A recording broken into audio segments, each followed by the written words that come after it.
Hi guys, tonight we're falling asleep to the entire history of butter, the everyday food that somehow managed to divide Europe, perfume kitchens, annoy priests, inspire taxes, and make plain bread feel as if it has suddenly married above its station.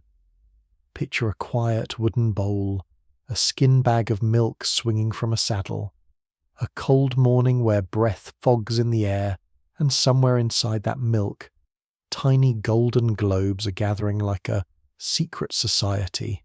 Who first noticed it? A tired herder? A child shaking a pouch too long?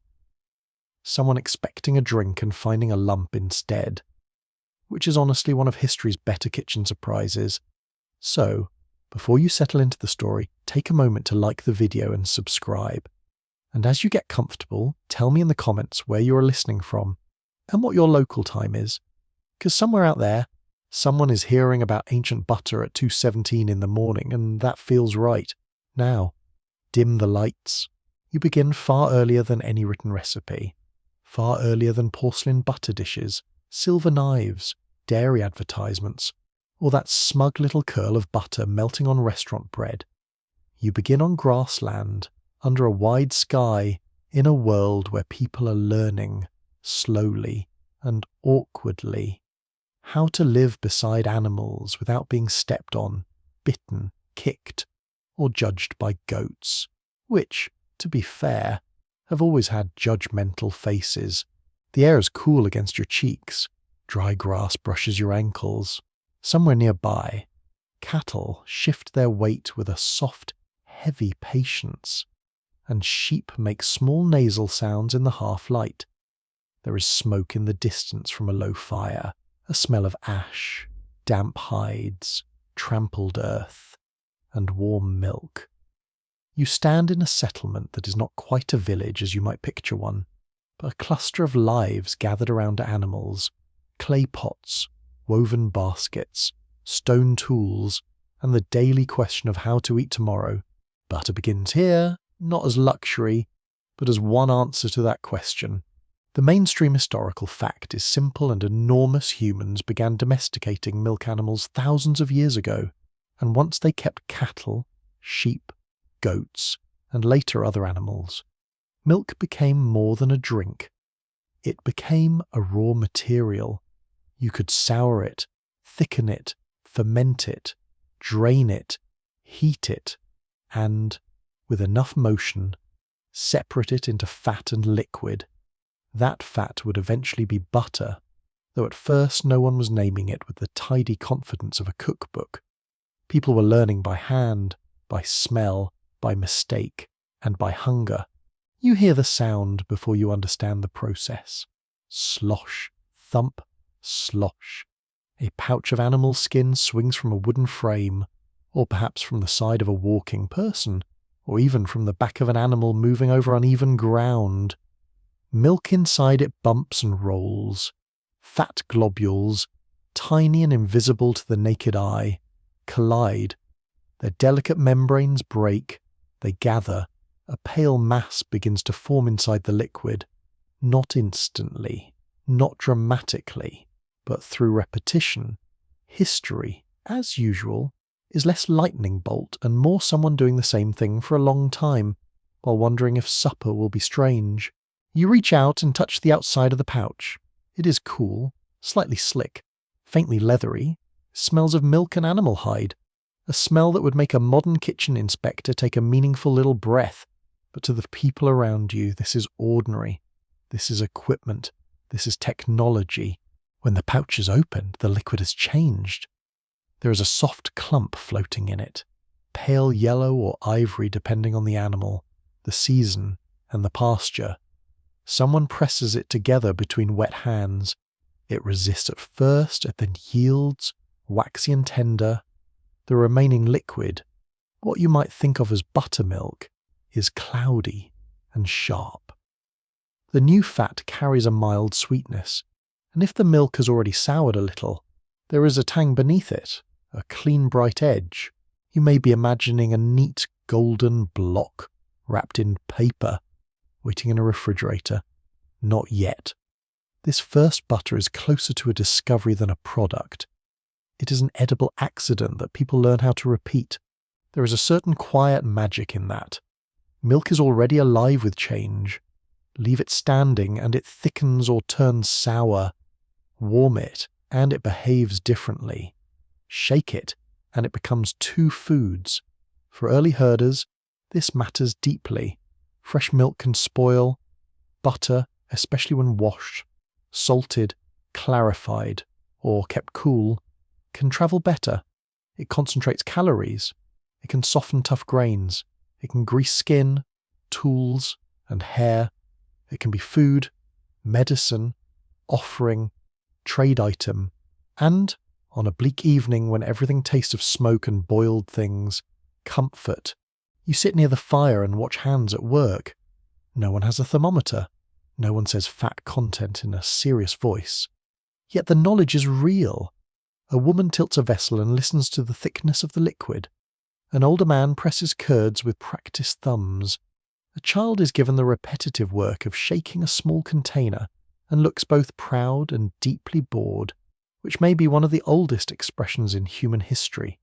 The sound keeps going, soft and steady, a milky rhythm under the wind. Butter is not born in one place only. That is part of the scholarly uncertainty around it. Historians still argue whether butter was first developed independently in several pastoral cultures, or whether techniques move slowly along routes of migration and exchange. The difficulty is that butter does not preserve itself politely for archaeologists. It melts, spoils, disappears. So scholars must look for indirect clues, residues in pottery, ancient words, images, later texts, and the spread of dairying itself. It is like tracking a smell after the kitchen window has been open for 5,000 years, and yet the clues are there. Ancient dairying left chemical traces in clay vessels. Pastoral people across parts of Eurasia and beyond used milk in forms that reduced lactose and extended usefulness, fermenting milk into yogurt-like drinks, turning it into cheese, and separating cream into butter were all clever ways to make animal milk fit human bodies and human schedules. Adult lactose tolerance was not universal, and in many populations it was limited. Turning milk into fermented or fat-rich foods helped people use dairy even when drinking fresh milk might cause discomfort. Butter, being mostly fat, contains far less lactose than whole milk, a quiet little digestive advantage hiding in a smear. You breathe in. The air near the churn is sour, sweet, grassy, animal, warm from bodies and smoke. Outside, dawn brightens. The animals are restless. Their bells, if this community uses them, make a dull tapping music. Hooves press into mud. Someone laughs at the child who has stopped shaking the pouch, and the child, tragically betrayed by all adults, begins again. There is no Europe yet in the political sense, you know. There are no butter-loving Northmen sneering at olive oil, no bishops selling permissions, no margarine laws, no polished hotel pats resting on tiny plates. But the conditions that will matter later are already gathering. Climate matters, animals matter, storage matters. The simple question of which fat a person uses depends on what the land offers. In some places, olives will shine in the sun. In others, pigs will supply lard. In colder grasslands, cattle and sheep will stand like slow-moving banks of edible wealth. Butter will belong especially to people who live close to milk. You watch as the fresh butter is washed in cool water. Fingers knead it gently, pressing out the remaining buttermilk.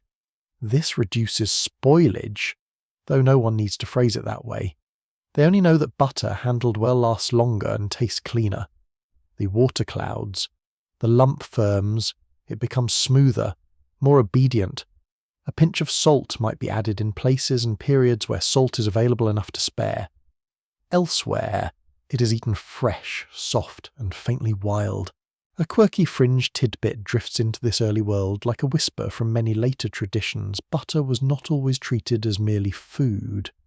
Across different cultures, fats from milk could become ritual substances, skin balms, lamp fuel, or offerings. Some ancient and traditional societies used butter or clarified butter in sacred settings, as if the transformation from milk to golden richness gave it a special power. You can understand why. In a world with few concentrated fats, a glossy spoonful of butter looks almost miraculous, like sunlight made spreadable. Honestly, if you had spent your week grinding grain with stone tools, you might also decide butter had spiritual significance. At the very least, it would deserve a small, respectful nod. The first taste is quiet. Someone tears a piece of coarse flatbread or cooked grain cake and smears the new fat across it. The butter softens instantly on the warm surface. It fills cracks. It catches the firelight. You take a bite, and the texture changes everything. What was dry becomes tender. What was plain becomes round and rich. The mouthfeel is smooth, almost soothing. There is a grassy note, perhaps a faint sharpness from cultured cream, perhaps a hint of smoke from the room. It is not the standardized butter of a supermarket shelf. It tastes of season, animal, vessel, weather, and human patience. You notice how quickly people understand its value. Not in a written ledger yet, not as a royal tax, but in gestures. The careful wrapping, the sharing, the saving of a portion, the way someone moves it away from too much heat. Butter is fragile, and fragile foods teach careful habits. Keep it shaded, keep it clean, press out liquid, use the cool part of the dwelling. Listen to elders who know when milk is ready.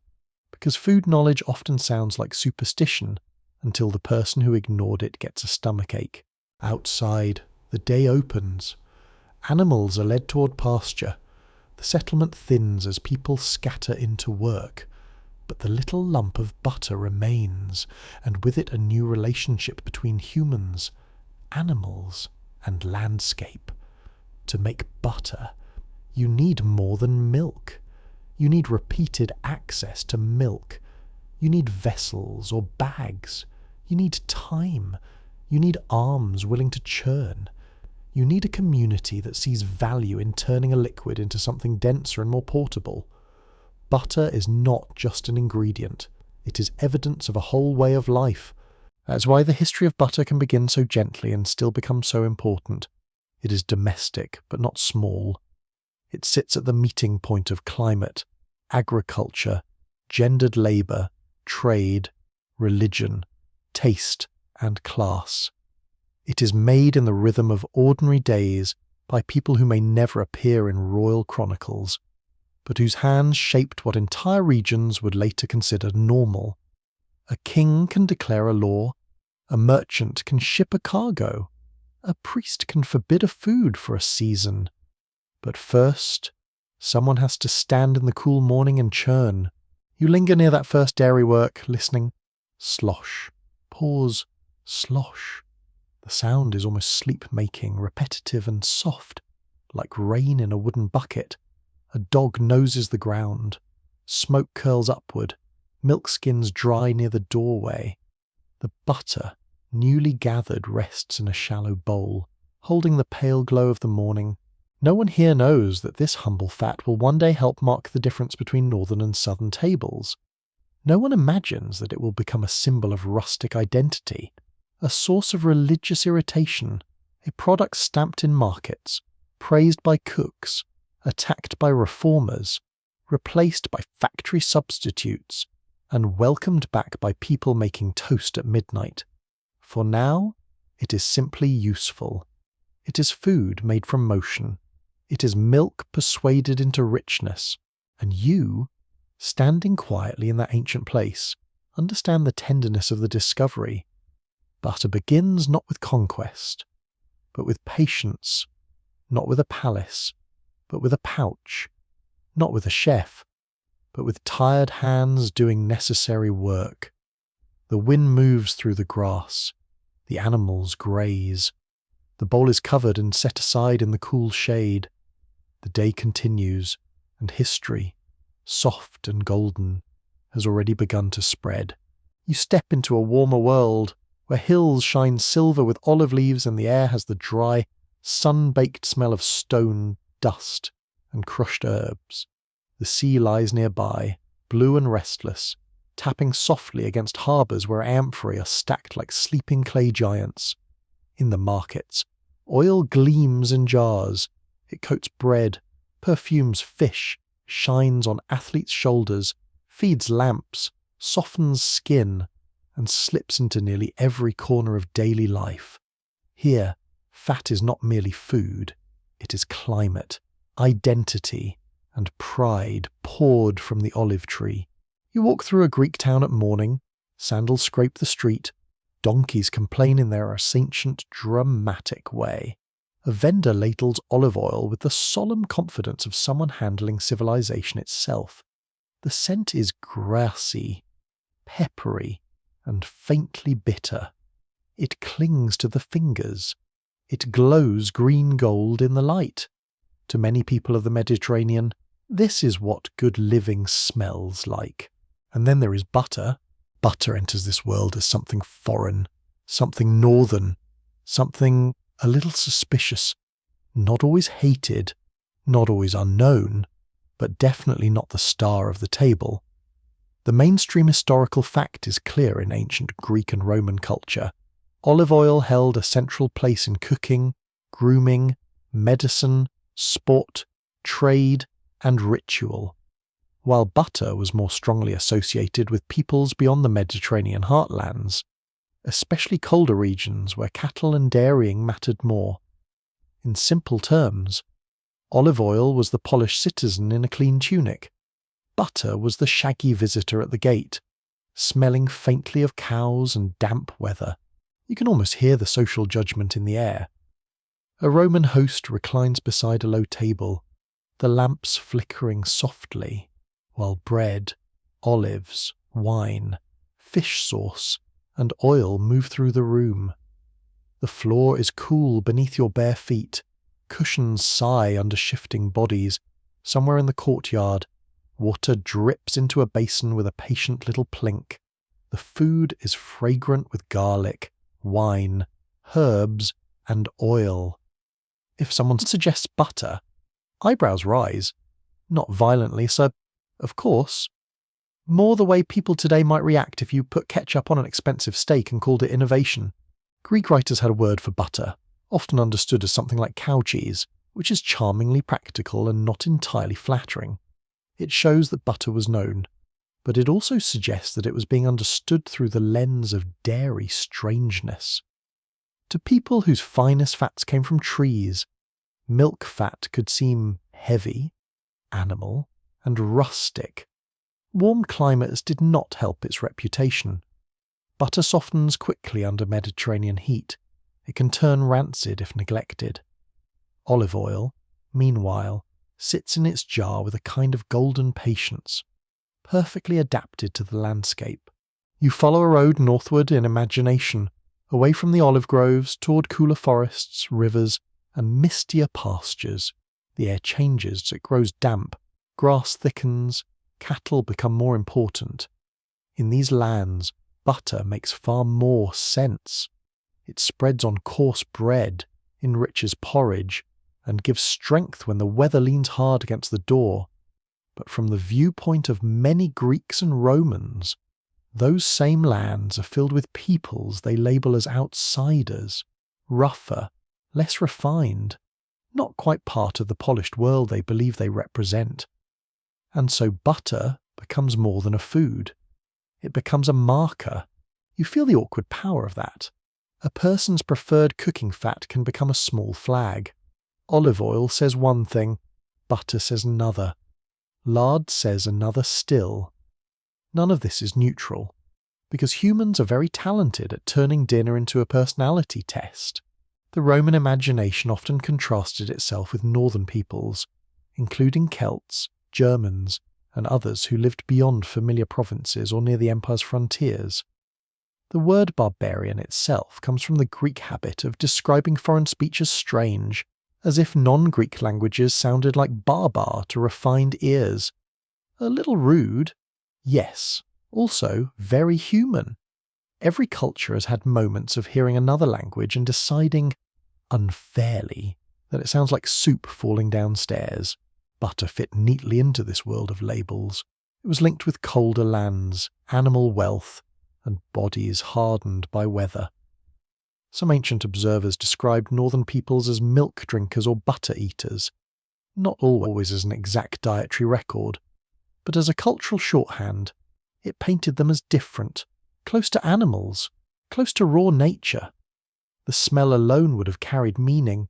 Imagine a Roman accustomed to olive oil, wine, incense, and city dust suddenly encountering a cloak that smells of smoke, wool, sour milk, and churned fat.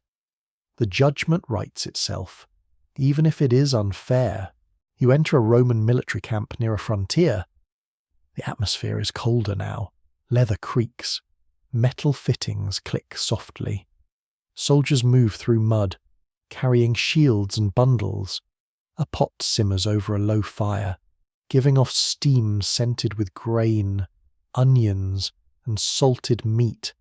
Somewhere nearby, local traders have brought dairy, and a lump of butter sits wrapped in leaves or cloth. A soldier from a Mediterranean province eyes it with uncertainty. Another, perhaps recruited from a northern region, treats it as ordinary. It softens near the fire. It shines. Someone laughs.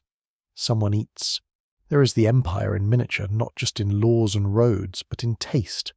Rome expanded into lands where its assumptions met other habits. It could conquer territory, tax harvests, build baths, and impose order. But kitchens are stubborn places. People may adopt new gods, new coins, new titles, even new hairstyles, but they often keep the foods that remind their hands what to do. Butter did find uses in the classical world, though not always the ones a modern butter lover might expect.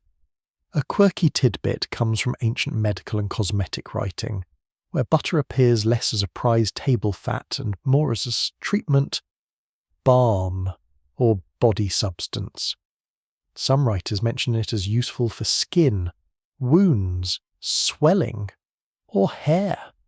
So while one elegant diner might wrinkle his nose at butter on bread, another person might smear it on a sore place with a complete seriousness. Poor butter, apparently not refined enough for supper, yet perfectly acceptable when someone's elbow needed attention. You pause in a small room where medicinal ingredients are arranged in jars and bowls. The smell is sharp and complicated vinegar, herbs, resin, wool, stale smoke, and something creamy turning faintly sour at the edge. A healer warms a little butter between the fingers. It softens immediately, leaving a glossy trace. The touch is soothing, almost intimate, on skin. Butter behaves differently from oil. It feels thicker, more enclosing, as if it wants to stay. In a world without modern pharmacy, that quality matters.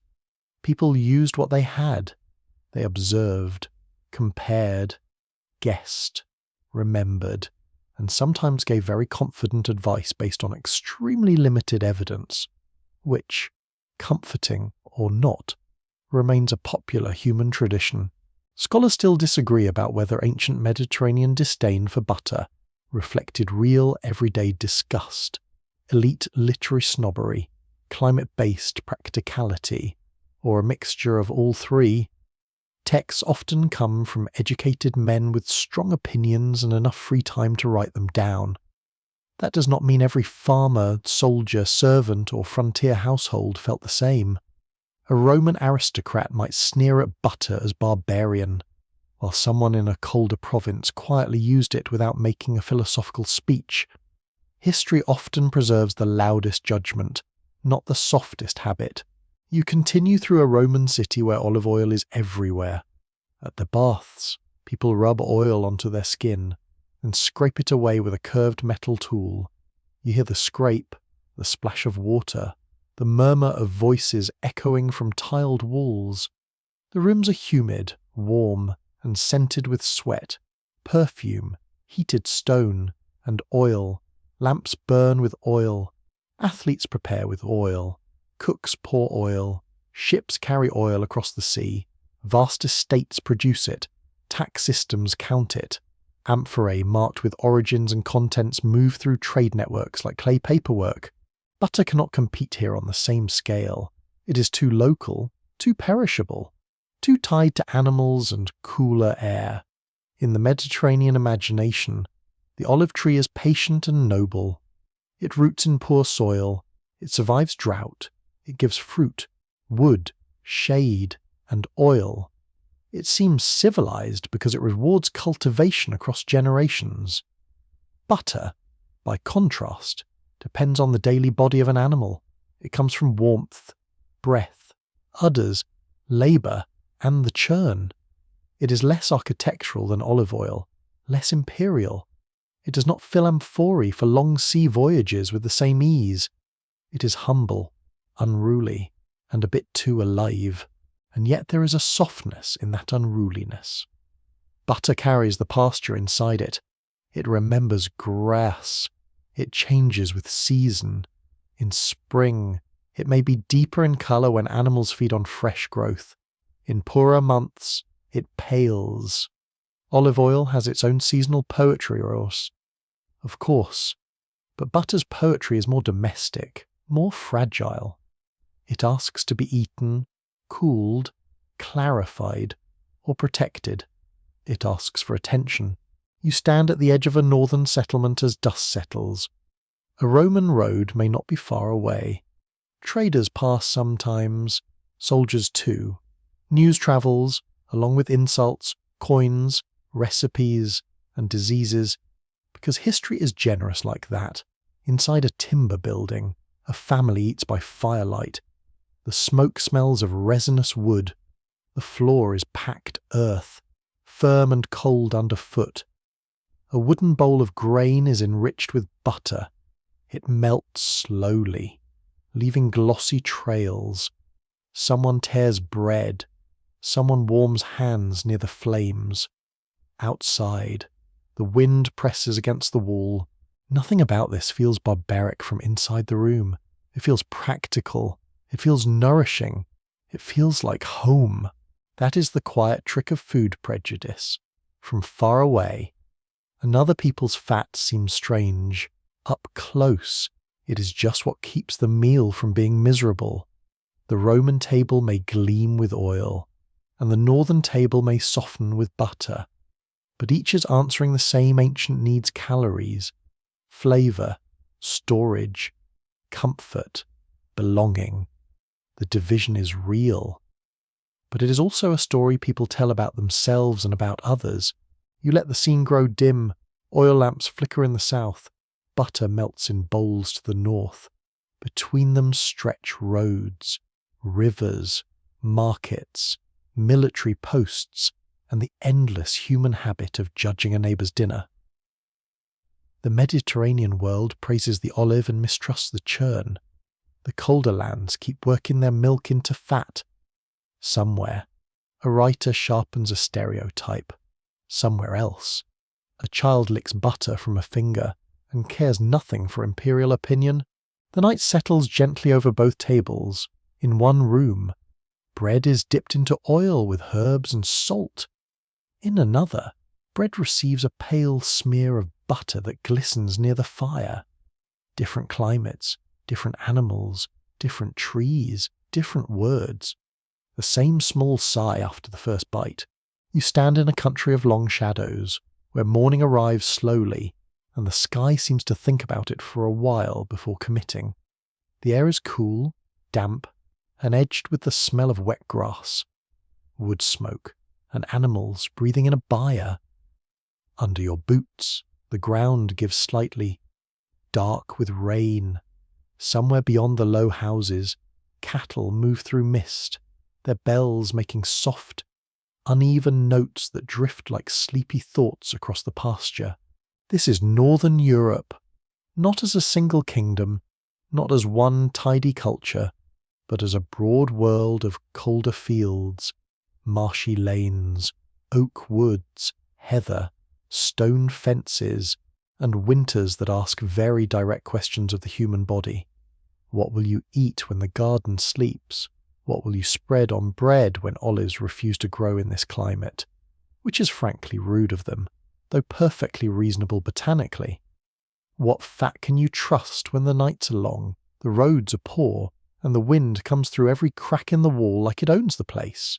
Here, butter becomes less of a curiosity and more of a companion. The mainstream historical fact is clear across much of northern and northwestern Europe, where olive trees did not thrive as they did around the Mediterranean. Dairy animals became central to rural life, and butter emerged as one of the important household fats.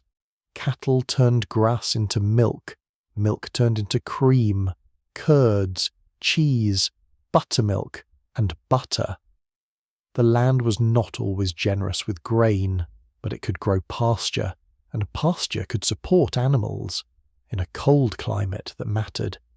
A cow was not merely an animal standing beautifully in a field, chewing with the calm confidence of a philosopher.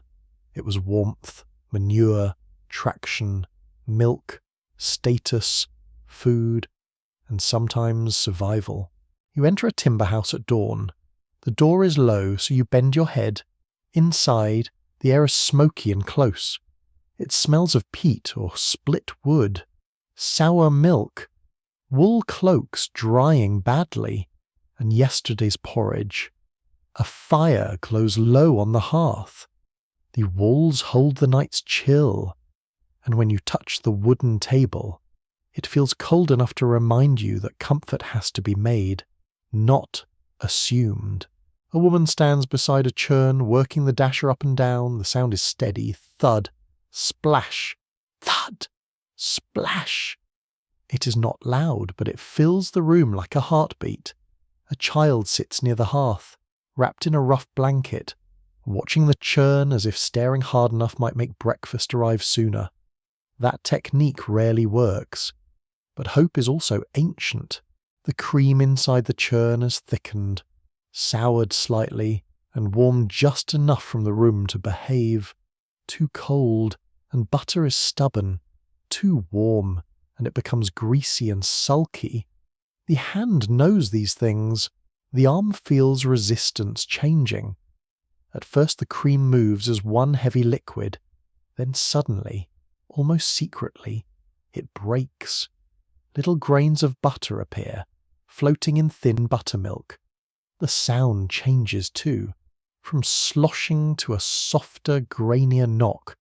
The maker hears it and slows. You lean closer. The air carries a fresh, creamy smell sharpened by fermentation. It is not the sweet scent of modern butter alone. It is livelier, tanger, touched by wood, smoke, and the cool room. The butter is gathered with a wooden paddle pressed against the side of a bowl, rinsed with cold water from a bucket. Your fingers, if you help, numb quickly. The water bites. The butter is firm but yielding, smooth in places, pebbly where droplets remain. You squeeze and fold it, pressing out cloudy liquid. The work is quiet, repetitive, and deeply practical. Butter here is not decoration. It goes into daily food. It softens rye bread, barley cakes, oat bannocks, peas, beans, cabbage, fish, and pottage. It enriches grains that would otherwise sit in the mouth like damp roof thatch. It adds calories, which sounds dull until you remember that calories are extremely glamorous when you are cold. A smear of butter on coarse bread can turn a small meal into something that feels complete. It coats the tongue. It carries salt. It fills the body with a slow warmth. Outside, the landscape explains the kitchen. The fields are small and irregular. A hedge catches droplets of rain. Crows call from bare branches. The pasture is thick and green in the wet months, less generous in winter, but still the foundation of life. Cattle are brought closer to shelter as cold deepens. Haymaking becomes a summer urgency. because milk in winter depends on feed stored under roofs.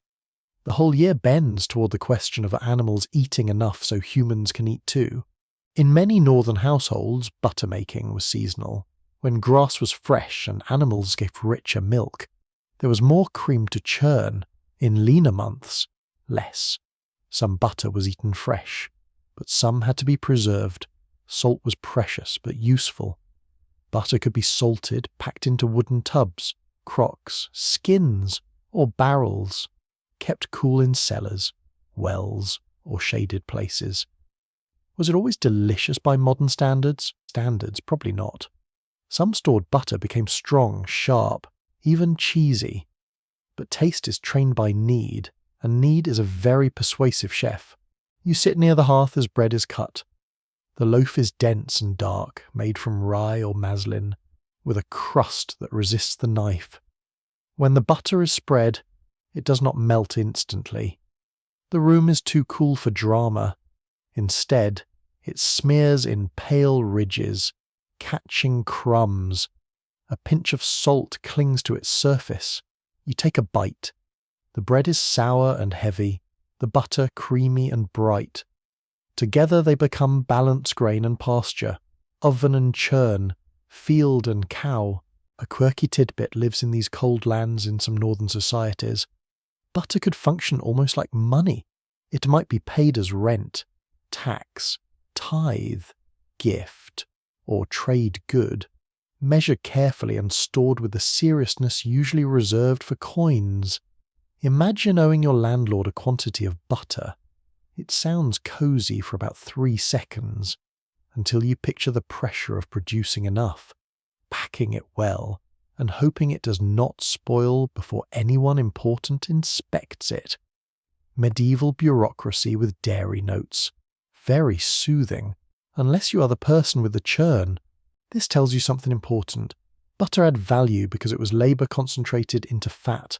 Every lump held grass cut by weather, milk drawn by hand, cream skimmed carefully, hours of settling, minutes or longer of churning, washing, salting, packing, and carrying.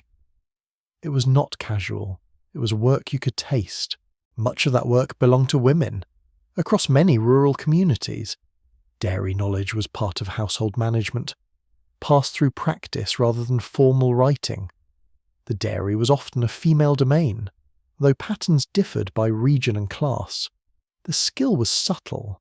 You needed to know when milk had rested long enough, how cream should smell, whether the churn was clean, how much salt to use, how to keep butter from turning rancid, and when someone in the household was pretending not to have eaten more than their share. The last skill may not appear in official records, but it must have been essential. The room shifts into fuller morning. Someone opens the door, and cold air moves in at ankle height. The fire flares. A hen complains. The churn is cleaned, because dirty dairy equipment can ruin the next batch. Wooden tools hold smells, and cleanliness is not a modern invention, even if standards and explanations have changed. Scalding, scrubbing, airing, sunning, and careful storage all belong to the old dairy world. People may not speak of microbes, but they know sourness, mould, slime, and the tragedy of wasted cream. Scholars still debate how much Northern Europe's deep dairy culture was driven by biology, environment, technology, or habit.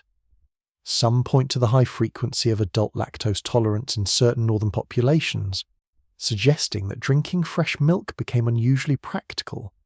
Others emphasize that many dairy products, including butter and cheese, reduce the problem of lactose and can spread even where fresh milk is harder to digest.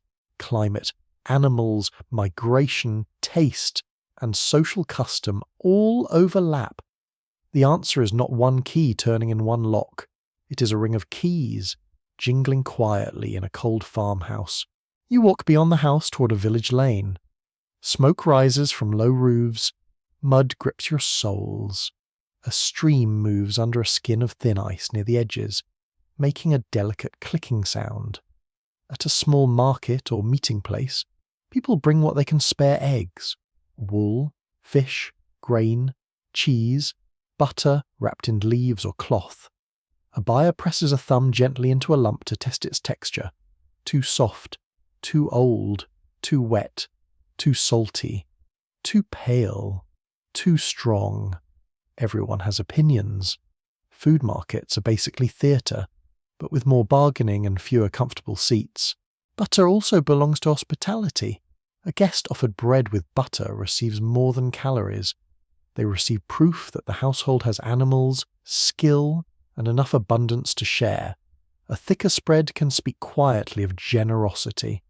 A thin scrape may speak of thrift, or a difficult season, or a host with suspiciously firm ideas about portion control.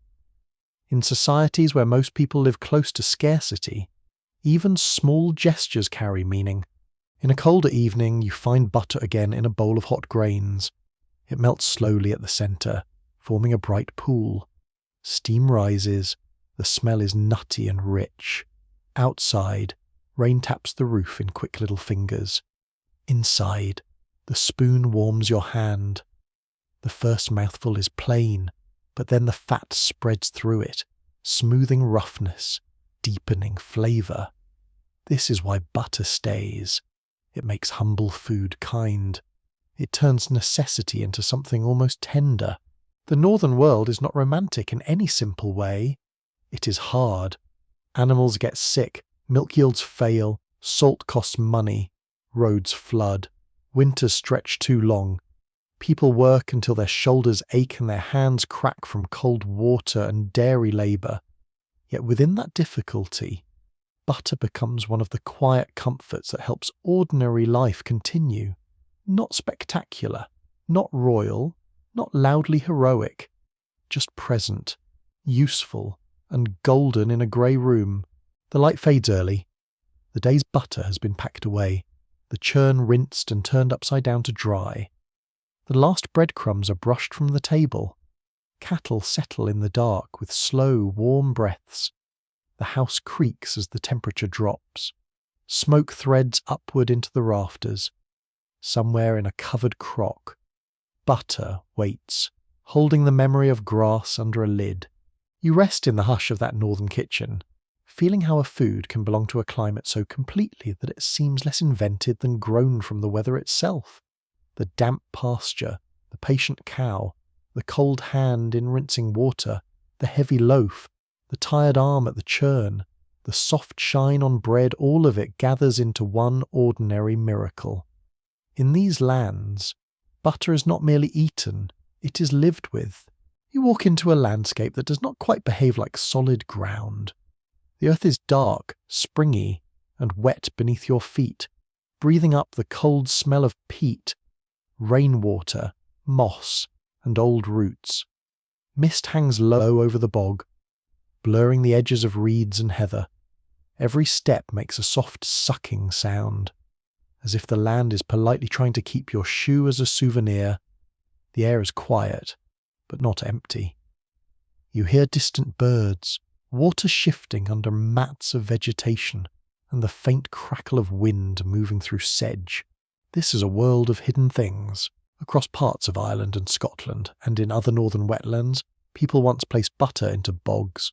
Not a little smear for toast, not a polite pat on a plate, but lumps, rolls, packed masses of dairy fat, sometimes tucked into wooden containers, bark wrappings, animal skins, or other coverings. The mainstream historical fact is wonderfully strange. Archaeologists have found many examples of so-called bog butter preserved in peat, with some dating to ancient or medieval periods, and others from much more recent rural life. The bog, cold, acidic, low in oxygen, and waterlogged, can slow decay in ways that feel almost magical. You crouch beside a cut bank of peat, the exposed layers are dark brown and black, fibrous and damp, stacked like pages in a book no one has opened for centuries. A sharp spade slices into the side with a wet crunch. Peat blocks are lifted and set aside to dry for fuel. The smell rises stronger now, earthy, sour, smoky even before burning, like rain has soaked into time itself. Then the spade hits something that is not peat. A dull thud, a pause. Someone kneels. Fingers pull away blackened moss and mud. There it is, a pale, waxy mass, stained at the edges, tucked into the bog's dark keeping. It may look like cheese, old tallow, clay, or soap. It may smell faintly rancid, sharp, sour, or surprisingly mild, depending on its age, condition, and the imagination of the person describing it. People describing bog butter often sound both fascinated and mildly betrayed by their own curiosity. It is butter, yes, but butter that has taken a very long nap in a swamp. Not exactly breakfast, unless your breakfast plans are extremely archaeological. You touch the surrounding peat, not the find itself, because sensible people do not poke ancient dairy treasures just because they feel called by history. The peat is cold and spongy. Water beads on your fingertips. Tiny plant fibres cling to your skin. Around you. The bog seems still, yet it is quietly working. It preserves.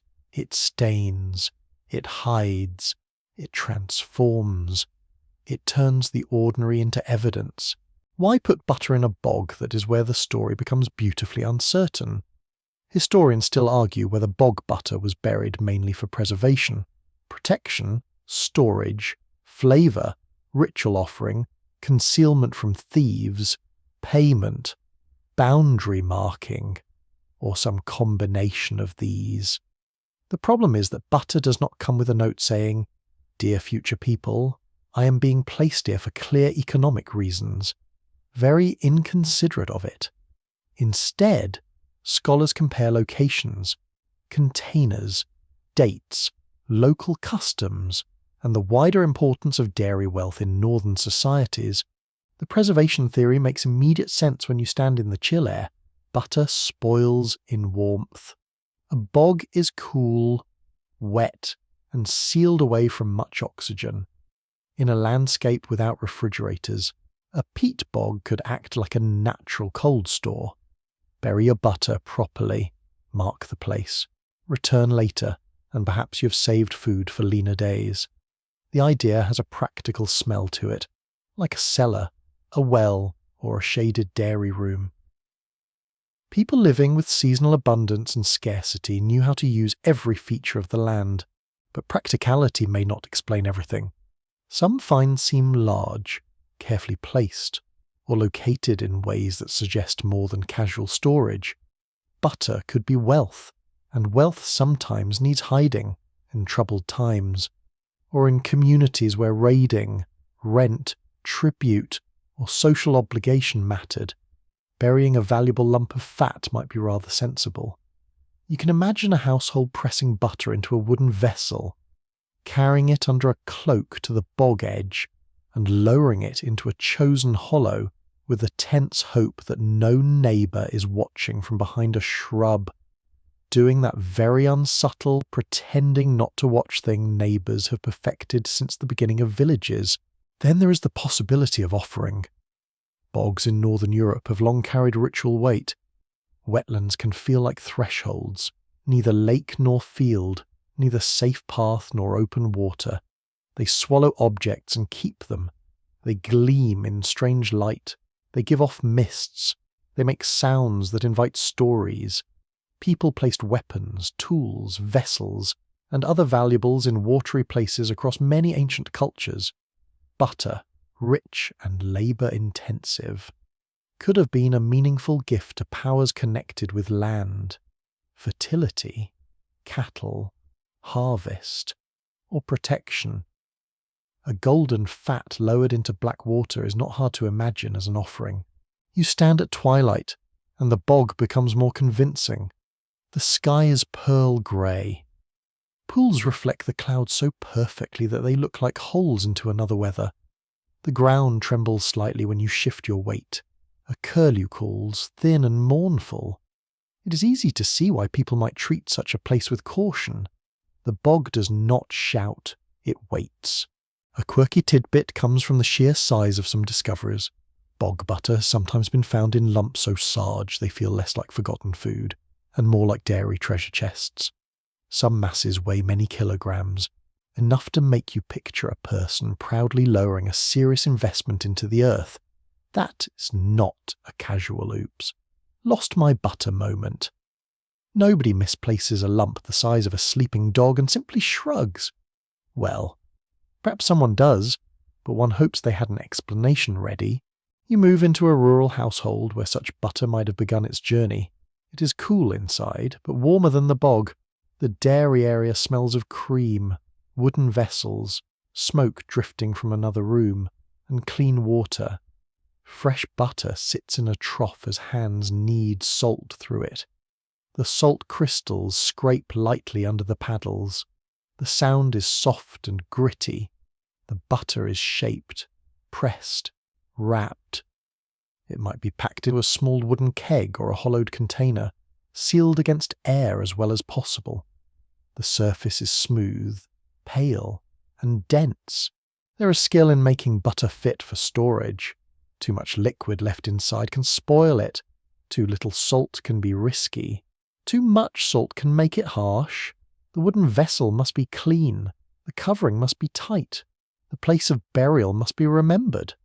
Perhaps a marker has used a stone, a bent branch, a patch of reeds, a mental map. Perhaps the person trusts memory. This is brave, considering how easily all humans forget where they put things, even when those things are not hidden in a wet landscape designed by nature to look confusing. The carrier steps out with the container. You follow over rough ground. Evening air touches your face, cold and damp. The bog releases smells of moss and dark water. Insects hum where the air is still. The butter is heavy in the arms. It represents hours of labour and the milk of many days.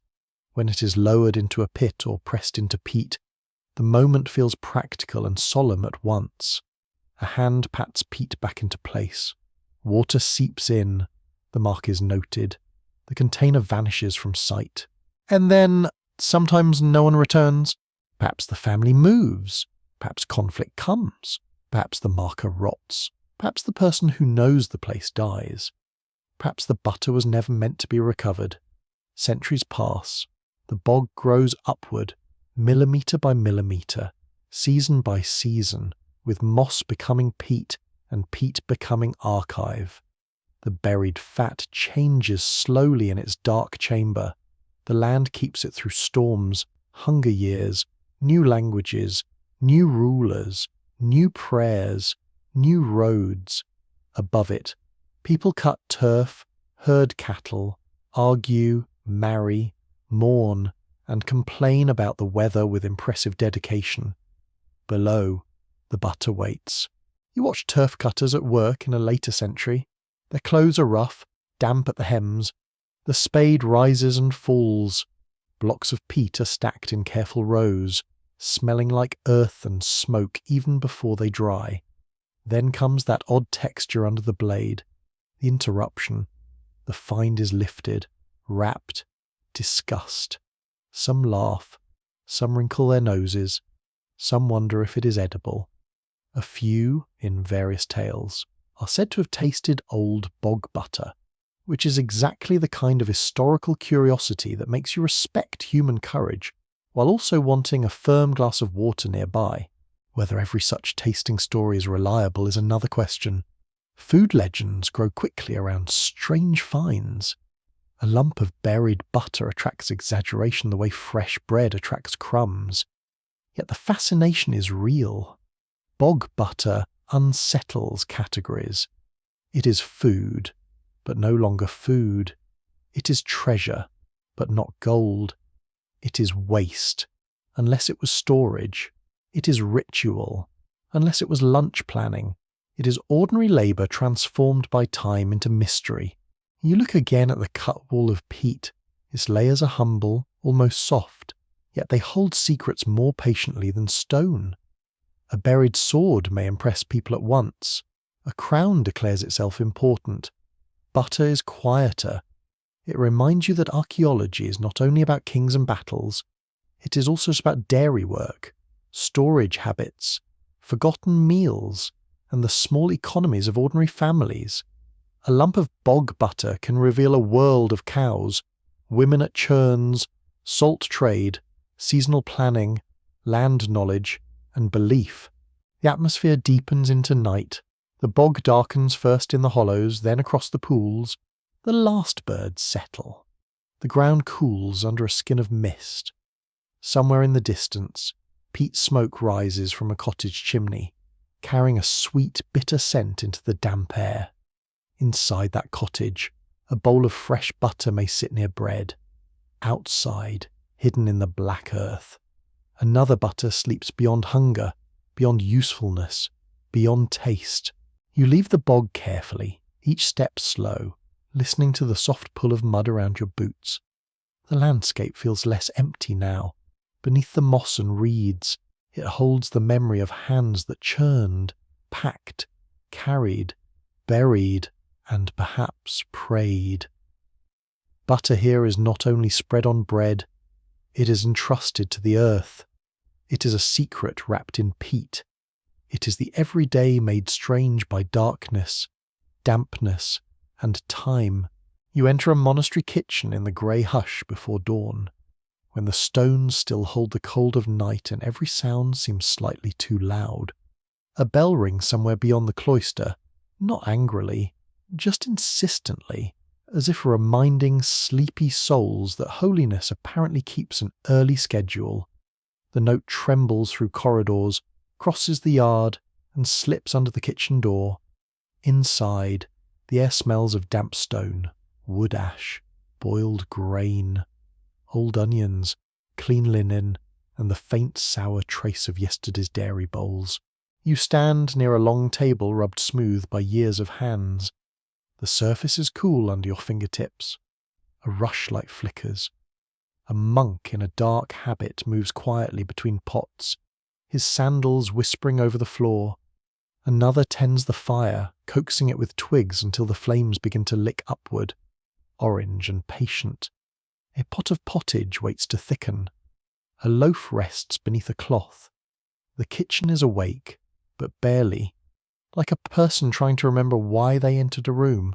Then comes the difficult question: what may be eaten today? In medieval Christian Europe, the calendar did not merely tell people when to plant, harvest, marry, feast, or pay rents. It told them when to restrain the body. The mainstream historical fact is that the medieval Western Church required many periods of fasting and abstinence, especially during Lent and on numerous fast days, and these rules often limited or forbade meat and, thus, in many places and periods, animal products such as eggs, milk, cheese, and butter. The exact rules varied by century, region, class, and local permission, because history enjoys making simple statements wobble at the edges. Still, for many northern households, the result was plain enough when dairy was restricted. The table became less friendly. You feel the problem in the kitchen. The fire is warm on your face, but the room behind you remains cold. A wooden ladle scrapes the bottom of a pot.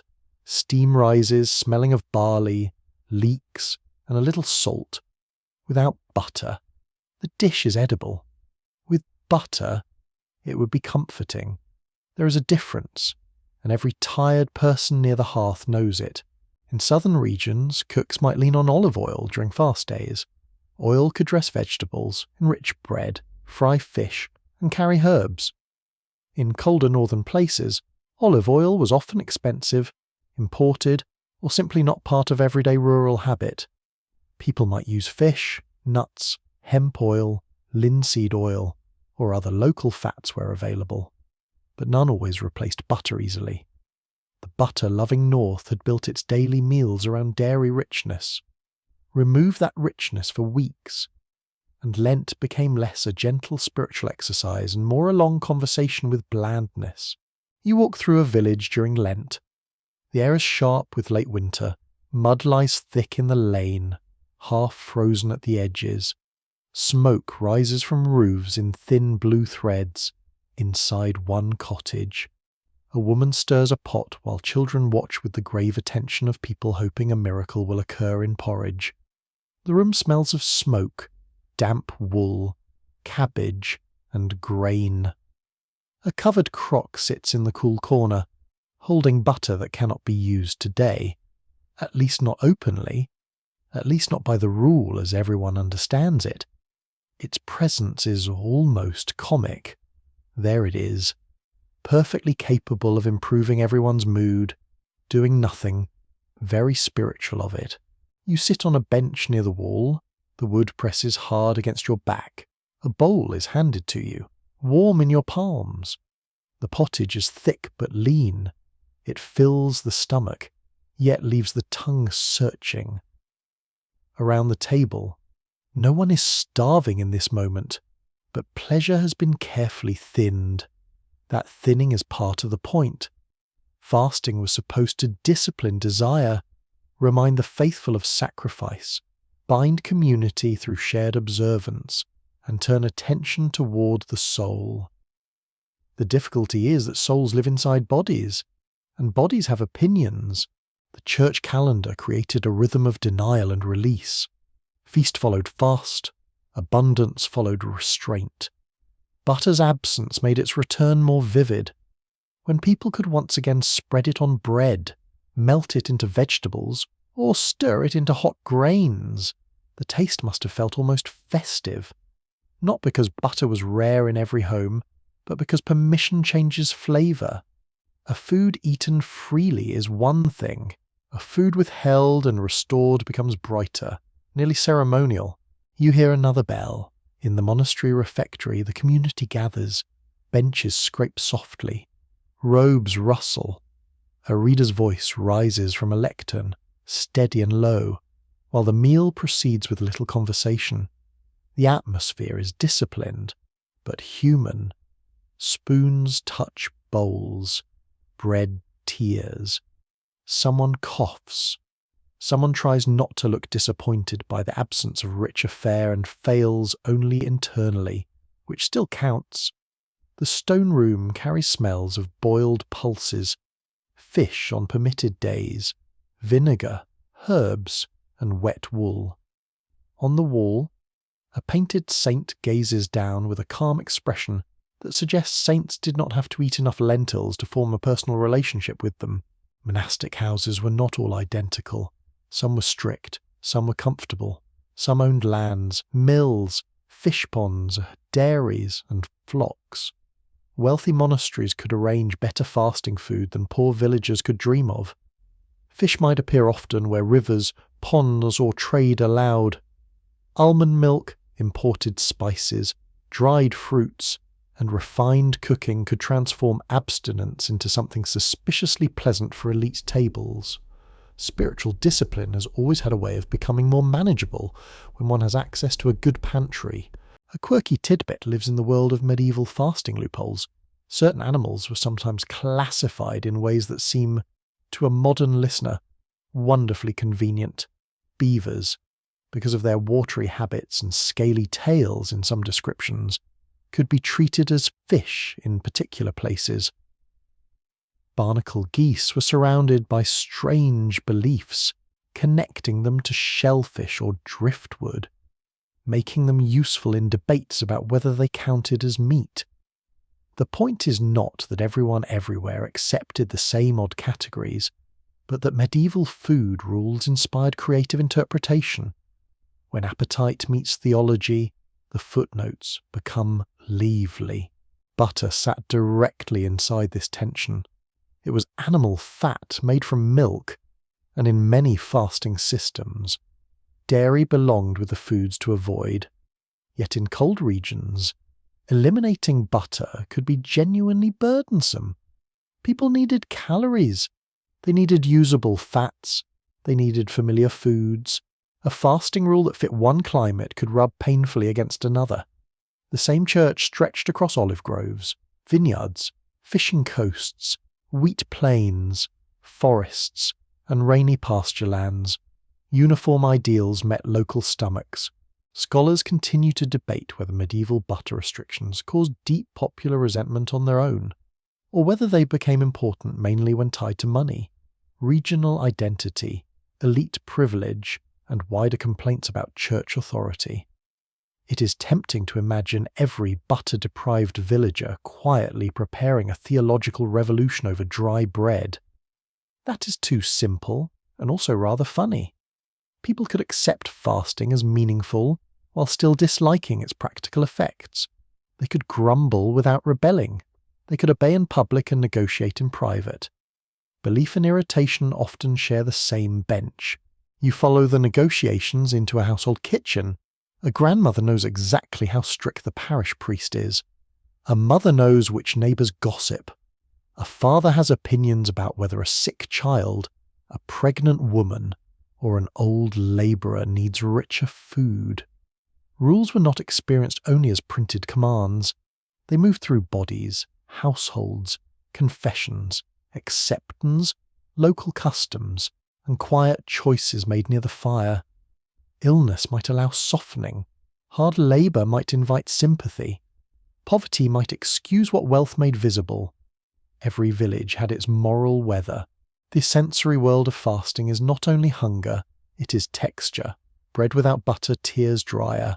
Vegetables without dairy feel sharper. Grain without fat cools quickly in the mouth. Fingers that would normally shine faintly after handling butter remain clean and cold. A pot washed after lean cooking smells different, less creamy, more metallic, more vegetal. The kitchen itself seems altered, as if one small ingredient has taken warmth with it when it left. Yet medieval people were not helpless before restriction. They seasoned with herbs, onions, garlic, vinegar, mustard, and salt when they could. They ate fish, shellfish, legumes, grains, greens, and fruit according to region and means. They used oils made from nuts or seeds. They developed fasting dishes with real skill. Human beings are experts at making rules complicated and dinner possible.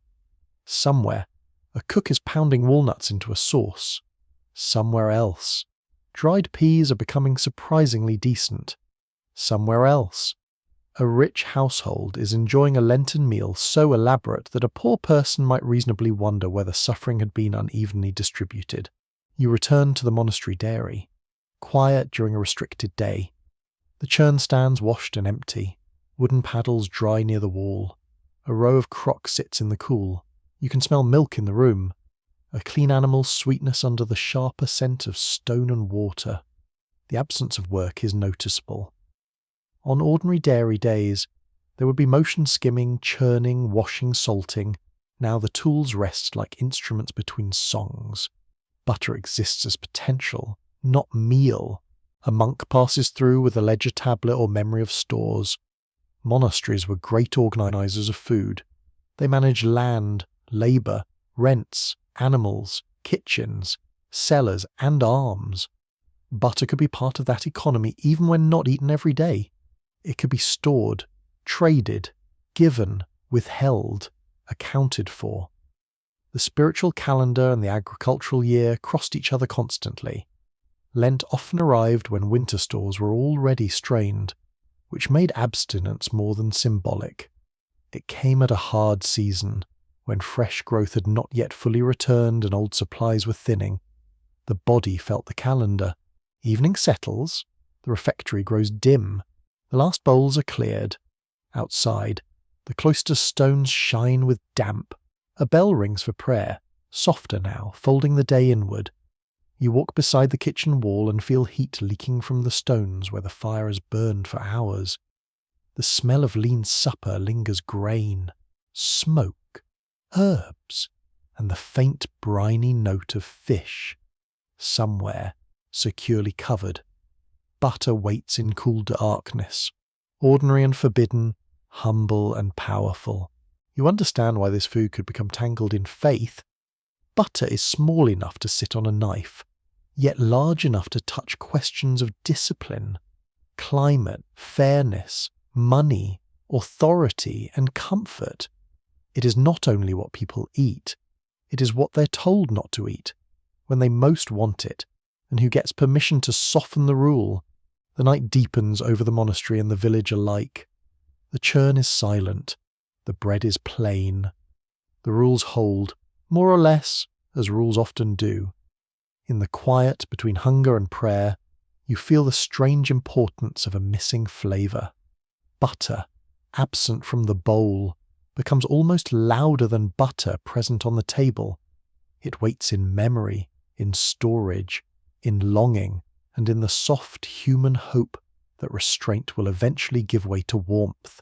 You find yourself in Rouen on a damp morning, with cathedral bells rolling over the rooftops like slow thunder wrapped in bronze. The streets are narrow and busy, rainwater glistens between cobbles, horses breathe steam into the chill air, and carts creak past with barrels, sacks, firewood, and baskets covered in cloth. The city smells of wet stone, river mud, wool, smoke, fish, bread ovens, and, somewhere beneath all of that, the unmistakable creamy sweetness of dairy waiting in market stalls. Above you rises the cathedral, pale and intricate, its carved stone crowded with saints, arches, pinnacles and shadows. It does not simply stand in the city, it dominates it, watches it, gathers it. Every trader, apprentice, widow, baker, priest, sailor, and child moves under its presence. Even if they do not look up, they know it is there. Religion in this world is not tucked away for one quiet hour. It is built into bells, walls, calendars, markets, meals, money, fear, hope, and the question of what may be spread on bread, and now very gently butter enters the stones. The mainstream historical fact is that the famous butter tower of Rouen Cathedral, often associated with the late 15th and early 16th centuries, gained its name from money connected to dispensations allowing people to eat butter during Lent. The idea is both grand and faintly ridiculous in the way history often is a tower climbing toward heaven, helped along by payments from people who wanted dairy fat during a season of restraint. Human civilization, you notice, is capable of turning almost anything into architecture if enough coins are involved. You walk through the market first. Butter is being sold in lumps, rolls and packed forms, some wrapped in leaves or cloth, some pressed into shapes that show off the maker's care. The air is cool enough to keep it firm. When a vendor lifts the covering from a basket, you catch a soft smell of cream and salt, clean and rich against the sharper odours of fish and damp rope. A woman tests a piece with her thumb. It yields slightly, leaving a shallow mark. A man complains about the price with the theatrical sorrow of someone who will probably buy it anyway. The trouble is not that butter is unknown or unloved. Quite the opposite. In this northern city, butter belongs to ordinary appetite. It enriches sauces, vegetables, breads, and porridges. It works itself into the daily imagination. During Lent, when restrictions on animal products press down, people feel the loss not as an abstract doctrine, but as a cold edge on the tongue. Oil can be used, certainly, especially if imported or available. But oil is not always familiar, affordable, or desired. Butter is home. Butter is habit. Butter is the difference between a meal endured and a meal welcomed, so people seek permission. A dispensation is a formal relaxation of a rule. Granted by church authority under particular conditions, it is not supposed to mean that rules do not matter. It means that a rule may bend for reasons accepted by the institution. Those reasons might involve health, climate, custom, necessity, or money directed toward a pious purpose. In the case of butter permissions, the pious purpose could include supporting church building. This is where the story grows fragrant with both devotion and suspicion. You step into a room where accounts are kept. The light is dim, filtered through small glass panes. Parchment lies on a table. Ink smells metallic and bitter. A clerk bends over columns of names and sums, his pen scratching softly. Coins clink into a box. A seal is pressed. The wax is warm under the stamp, then quickly cools to a firm, glossy surface. Outside, bells call the faithful. But here faith has a ledger, and the ledger has excellent handwriting. Someone pays, perhaps a household, perhaps a group, perhaps a wealthy person arranging comfort with a clean conscience. The permission may be described in careful terms. The money goes toward holy work. The eater keeps within the church by seeking approval rather than simply ignoring the rule. Everyone can feel orderly, at least on paper, and yet you can sense the little itch of unfairness.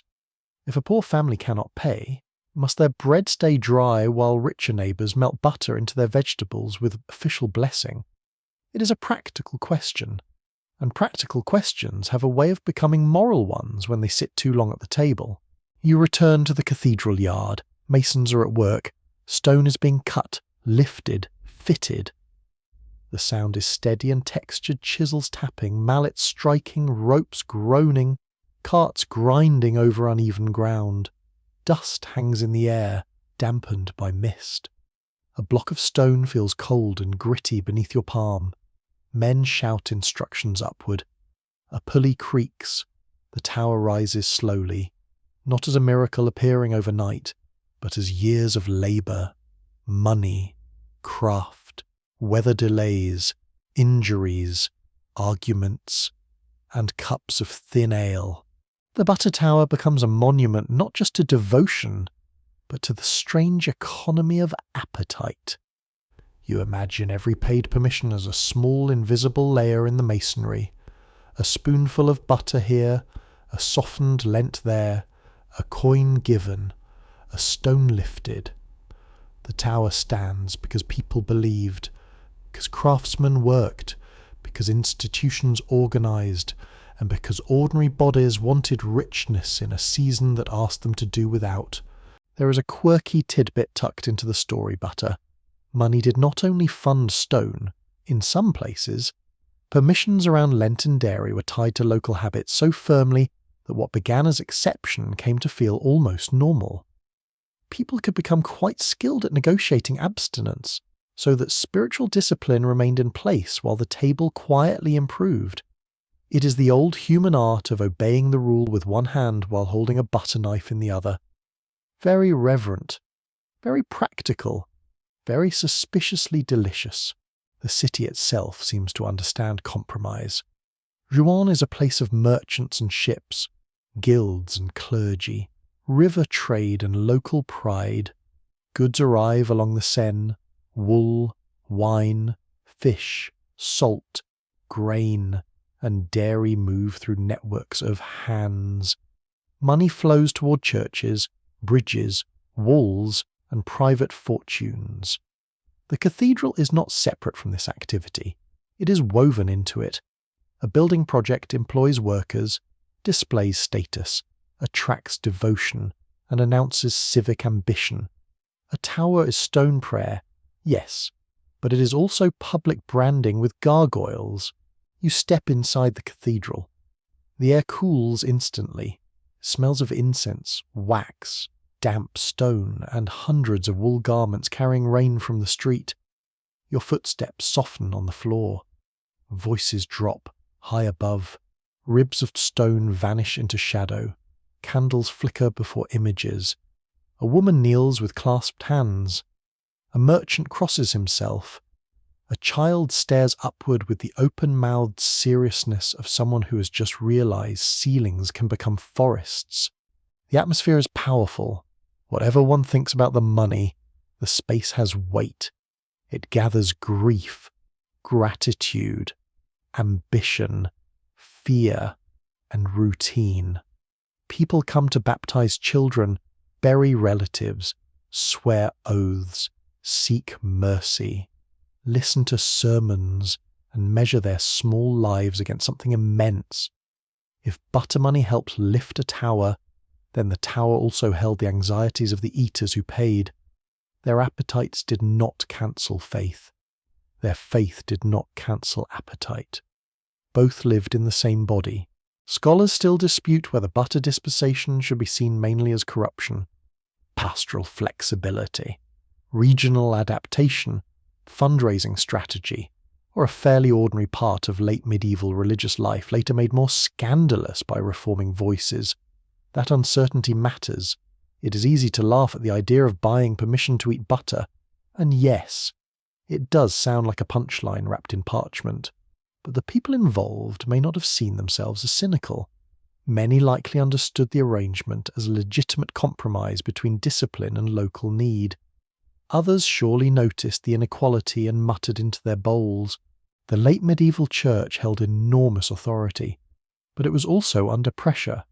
Criticism of clerical wealth, complex fees, indulgences, dispensations, and the sale of spiritual benefits grew sharper across Europe. Not all complaints were identical, and not all targeted butter.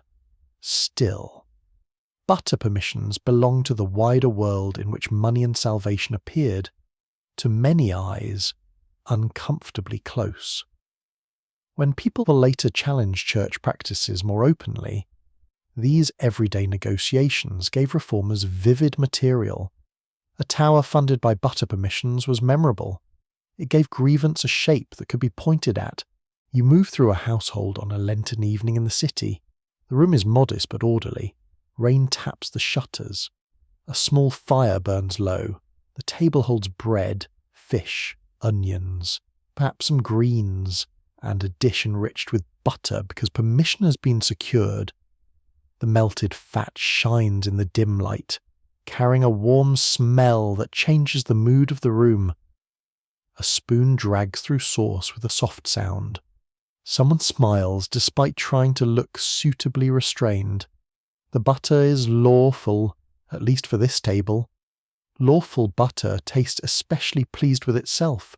Nearby, in another house, there is no permission.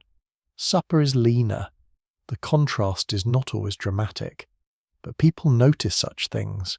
They notice who can pay, who cannot, who eats well, who speaks piously, who bends rules, who condemns others while quietly arranging exceptions.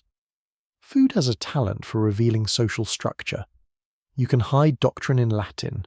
You cannot easily hide the smell of butter. The cathedral bells ring again, deeper now as evening folds over Rouen. Their sound shakes through the streets, touching rooftops, market awnings, puddles, and the river's dark surface. The butter tower stands against a sky the colour of pewter. Its stones hold chisel marks, donations, ambitions, prayers, and the ghostly comedy of countless Lenten cravings. It is beautiful, and it is compromised, because beauty in history often is. You rest your hand against a cold wall and feel the dampness seep into your skin. The stone does not explain itself. It simply endures. Around it, people continue to eat, pray, bargain, judge, forgive, and complain. The butter that helped name the tower has long since vanished into mouths and memory, but the structure remains, lifting a quiet question into the air. When comfort can be purchased, who is discipline really for? When a rule can bend, who controls the bending? When a simple food becomes tangled with money, holiness, and status. How simple was it ever? Night settles, the market closes, the account books are shut. In kitchens across the city, fires lower to red embers. Somewhere a crock is covered. Somewhere a knife rests beside bread. Above it all, the tower keeps watch, pale in the mist, a monument to faith, stone, appetite, and the soft golden fat that made even Lent negotiable. You step into a dairy so clean and polished that it almost seems embarrassed to be connected with cows. The floor is cool stone, smooth beneath your feet. The walls are pale, the shelves scrubbed, the vessels arranged with a care that makes every bowl look as though it has been placed for a painting. Light enters through tall windows and falls across marble slabs where cream settles in shallow pans. Ivory and faintly yellow, holding a trembling reflection of the room. The air is cool on your skin. It smells of fresh milk, wet stone, sweet cream, linen, and the delicate sharpness of clean wood recently rinsed. Somewhere outside, actual cattle stand in actual mud, swishing their tails and thinking deeply unromantic thoughts. But inside, dairy has become graceful. It has become display. It has been invited to court, washed, combed, perfumed with refinement, and asked politely not to mention manure. Across Europe, especially from the late medieval period into the early modern and 18th century worlds, butter moved through many social layers at once. The mainstream historical fact is that butter remained a practical household and market food, while elite households increasingly used dairies, moulded butter, and carefully presented dairy products as signs of order, taste, estate wealth, and polite refinement. Butter could sit on a peasant table, certainly, but it could also appear in grand houses, shaped into decorative forms and served with enough ceremony to make a simple churn wonder what happened to everyone. You walk through an aristocratic estate in the soft light of morning. Gravel crunches underfoot, the garden smells of damp leaves, clipped boxwood, roses, and distant hay. Beyond the formal paths are barns, pastures, poultry yards, and labourers moving quietly through their tasks. The house rises with windows flashing in the sun. Its owners may speak of nature with tender admiration, especially from a comfortable distance. Nature is very charming when someone else has already cleaned the buckets. The dairy sits near enough to the estate's working heart to produce real food, yet carefully designed enough to impress visitors. Some elite dairies were built with stone, tile, marble, slate, flowing water, and shaded ventilation to keep milk cool and fresh. This was not only beauty, it was practical hygiene according to the knowledge of the time. Cool surfaces helped cream set, clean water mattered, air, shade, and scrubbing mattered. Yet the same features also created a theatrical effect. A dairy could become a miniature temple of freshness, with milk pans shining like offerings. You touch a marble work surface. It is cold enough to raise goose flesh. A droplet of water slides under your fingertip. Nearby, cream pans sit in rows, wide and shallow so the cream can rise. A dairymaid lifts a pan with steady hands and skims the thickened layer. The sound is soft, a whispering scrape. Cream folds into a bowl, glossy and slow. There is no hurry in the motion, but there is precision. Carelessness wastes fat, and fat is value. Then comes the churn, perhaps barrel-shaped, perhaps upright, perhaps worked by hand, perhaps by a mechanical arrangement in larger dairies. The sound begins rhythmic, damp, wooden, controlled. Not the rough emergency of a smoky cottage, but a managed pulse in a room designed to make labour appear serene. The churn smells warm at first as cream moves and thickens, then cleaner and sharper as the butter breaks. A servant listens for the change in sound. Skill still lives in the ear and arm, even in rooms polished for display. Butter is gathered, washed, worked, salted, and shaped. The touch of it is firm and silky, cool but responsive. Wooden paddles press out hidden drops of buttermilk. The butter squeaks faintly against wet wood. Salt grains disappear into it. A cloth is folded. A mould is chosen. This is where butter begins to perform. In towns and villages, butter was often marked with stamps or prints. A carved wooden mould could press patterns into its surface flowers, animals, initials, sheaves of grain, hearts, stars, saints, crowns, or local symbols. In markets, these marks could identify the maker, decorate the product, and signal care. A neat print suggested order and quality. A blurred, wet, sloppy lump suggested that someone had perhaps approached dairy work with the emotional commitment of a sleepy turnip. You stand in a market square where butter sellers arrange their goods on boards, cloths, or in baskets. The atmosphere is lively but not harsh. Voices rise and overlap, wheels rattle, Geese hiss with unreasonable confidence.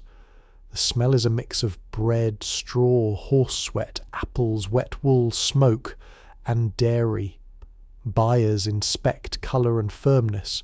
They ask where the butter was made, whether it is fresh, how much salt it holds, whether the cows grazed on good pasture. A stamped pat catches the eye. A flower pressed into the surface gives it charm. The shape says, "Trust me." The buyer, who has been betrayed by food before, trusts cautiously. A quirky tidbit appears in the decorative world of butter in some places. Butter could be moulded into elaborate animals, architectural forms, or seasonal symbols for feast tables. Later, butter sculpture would become even more extravagant, but the older impulse was already there. A fat that melts at room temperature was coaxed into swans, lambs, flowers, and heraldic designs. This is both charming and faintly absurd. Butter wants to become sauce. Humans insist it become a sheep, and somehow, for a little while, it obeys. At an elite table, such presentation matters. You enter a dining room where candles reflect in polished metal and glass. Linen lies white across the table. The air carries roasted meat, herbs, wine, pastry, and beeswax. Servants move with practiced quiet. Butter may appear fresh, moulded, curled, or incorporated into sauces and pastries that signal wealth and technique. A good household does not merely feed guests, it stages abundance. Every dish says something about land, labour, access, and taste. Yet the fashionable dairy can say even more. In the 18th century, aristocratic and royal circles sometimes developed an affection for pastoral simplicity, or at least an elegant version of it. Ladies of rank might visit ornamental dairies, taste fresh cream, admire polished vessels, and enjoy the fantasy of rural innocence without needing to wake at 4 a.m. because a cow has opinions. This pastoral fashion did not erase real labour. It covered labour with lace, porcelain, and controlled scenery. You walk into one of these ornamental dairies where shells, tiles, carved stone, or refined ceramics create a dream of rustic purity. The water trickles gently through channels to cool the room. Its sound is delicate, almost musical. Bowls are set out like art objects. The dairymaid's clothing may be carefully chosen, neat and picturesque. A visitor touches a cup of fresh milk to her lips and praises simplicity, while wearing something that required 3 other people and a serious mirror to arrange. Gentle sarcasm is unavoidable, but the scene is not empty. It reveals a real longing for cleanliness, nature, order, and innocence in a world of rank, politics, and display. Historians still argue whether elite dairies should be understood mainly as working food spaces, symbols of estate management, feminine domains of authority, pastoral theatre, or nostalgic performances created by people far removed from ordinary rural hardship.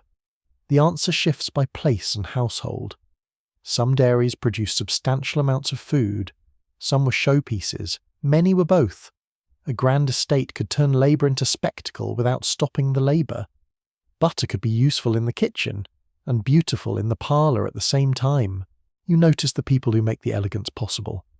Dairymaids and servants rise early, handle heavy vessels, scrub pans, skim cream, control temperatures, protect supplies from spoilage, and answer for quality. Their hands redden in cold water, their backs ache from lifting, their noses know when cream has gone wrong, their judgment helps preserve the reputation of a household. Yet when visitors admire the charming dairy, they may praise the owner's taste more readily than the worker's skill. History often does that, rather rudely. The butter itself carries this unequal world in its texture. A perfectly moulded pat may come from a cow milked by a tenant's daughter, cream skimmed by a servant, salt purchased through trade, wood carved by a craftsman, linen washed by laundresses, and a table arranged for people who will describe the result as effortless. Nothing is effortless. Even softness has a supply chain. In towns, butter becomes increasingly connected to regulation and quality control. Markets may set rules about weights, measures, freshness, and fraud. Butter can be adulterated, underweight, oversalted, badly washed, or disguised to appear better than it is. Authorities and guild systems in some places try to protect buyers and reputations. A pound should be a pound. Fresh should mean fresh. The market depends on trust, and butter, with its pale surface and hidden moisture, gives dishonest sellers opportunities. It is remarkable how quickly human beings look at a wholesome food and think, but could I cheat with it? Deeply historical question. Unfortunately. You hear the market inspector's voice, firm but tired. A scale creaks, weights knock against the counter. A questionable lump is cut open, revealing too much trapped liquid. The seller protests. The buyer folds arms. Onlookers enjoy the drama because public food disputes are free entertainment. The butter smells too sharp, perhaps badly kept. Its surface is attractive, but the inside tells another story. Butter teaches that beauty and quality are related, but not identical. In a fine kitchen, another kind of quality is judged. A cook works butter into pastry, rubbing it into flour until the mixture feels like fine crumbs. The scent is rich and floury. The dough is cool under the hands. Butter's ability to create tenderness, flakiness, and luxurious mouthfeel makes it valuable in elite cuisine. Sauces become glossy, vegetables become sweeter, fish becomes softer, pastry becomes an event. The cook knows that butter must be controlled. Too warm, and it collapses. Too cold, and it resists. Like many elegant things, it behaves beautifully only under pressure. The room grows quiet in late afternoon. The dairy has been scrubbed. Pans are turned upside down to dry.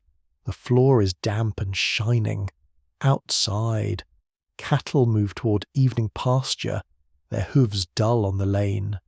Inside, moulded butter rests in cool storage, some marked for the household table, some perhaps for market, some for gift. Patterns pressed into its surface catch the fading light of flour. A crest, a small repeating border. Ordinary fat has become message, memory, and ornament. You stand in the doorway as the air changes. The stone coolness meets the warmer smell of the yard. A servant carries a covered dish toward the house. In the distance, laughter drifts from a garden walk. Beneath the elegance, work continues. Beneath the work, animals graze. Beneath the animals, grass drinks the weather. Butter is still milk persuaded into richness, but now it is also status pressed into shape. It rests quietly, stamped and shining, ready to be judged by eyes before it ever reaches the tongue. You walk across Europe not by road but by taste. No border guard stops you. No king points to a line on a map. There is only the quiet change in the kitchen, the different shine in the pan, the different smell when supper begins. In one house, butter softens in a wooden bowl. In another, lard melts with a meaty richness. Farther south, olive oil loosens from a clay jar in a green-gold ribbon. The map is not drawn in ink. It is drawn in fat. The air changes as you travel. In the north and west, damp wind pushes through grasslands, and cows stand in fields wet with morning dew. Kitchens smell of milk, smoke, rye bread, onions, and cold stone. In the centre, where forests, pigs, grain fields, and markets meet, lard becomes steady and familiar, pale in crocks, firm beneath a knife, ready for frying, baking, and preserving. Around the Mediterranean, olive groves ripple under dry light, and the air carries thyme, dust, sea salt, and crushed fruit. Each region has its own answer to the same question. What fat will make food edible, nourishing, and familiar? The mainstream historical fact is that Europe developed a broad culinary divide shaped by climate, agriculture, religion, trade, and class, with butter strongly rooted in many northern dairy regions, olive oil dominant in much of the Mediterranean, and lard or other animal fats common across many inland and central zones. This divide was never perfect. People traded, migrated, borrowed, adapted and cheated a little, because human beings dislike neat categories almost as much as historians like creating them. Still, the pattern mattered. It shaped sauces, breads, fasting habits, ideas of refinement, and even stereotypes about who was clean, rustic, wealthy, poor, holy, or suspiciously foreign. You enter a northern farmhouse where butter is the house fat. The room is dim and smoke clings to the rafters. A pot hangs over the fire and the butter goes in with a quiet sigh. It foams at the edge, sending up a sweet, nutty scent that softens the smell of cabbage and grain. The cook tilts the pan. The melted butter slides thickly, coating everything it touches. When you hold a slice of dark bread, the crust scratches your fingers and the butter settles into it like warmth entering cloth. Here, butter tastes correct. Not fancy, not special, simply right. It belongs to the local bread, the climate, the animals, the morning work, the pale light, the damp fields. It works with boiled roots, fish, oats, barley, rye, peas, and greens. It also spoils if neglected, so people learn to wash, salt, clarify, cool, and store it. The kitchen knows its moods. Then you travel toward a place where pigs matter more. The house smells different at once. There is straw, smoke, cured meat, garlic, beans, and the faint barnyard sweetness of animals kept close through winter. A crock of lard rests in the pantry, smooth and white. When a spoon cuts into it, the surface gives with a clean, dense softness. In the pan it melts clear and hot, without the milky foam of butter.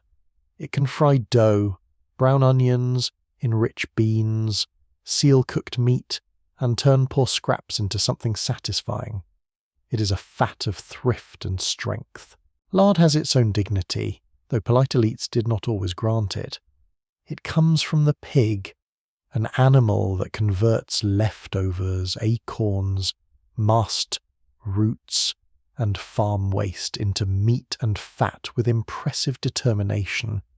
In wooded and mixed farming regions, pigs could be practical wealth on trotters, their fat stored well, especially when rendered carefully. It did not carry the grassy sweetness of butter or the herbal brightness of olive oil, but it brought depth, heat, and keeping power. A spoonful could feed hard labour better than a sermon about moderation. Though sermons were often cheaper, you move farther south, the light sharpens, the roof tiles glow, olive trees twist from pale soil, their leaves flashing silver when the wind passes.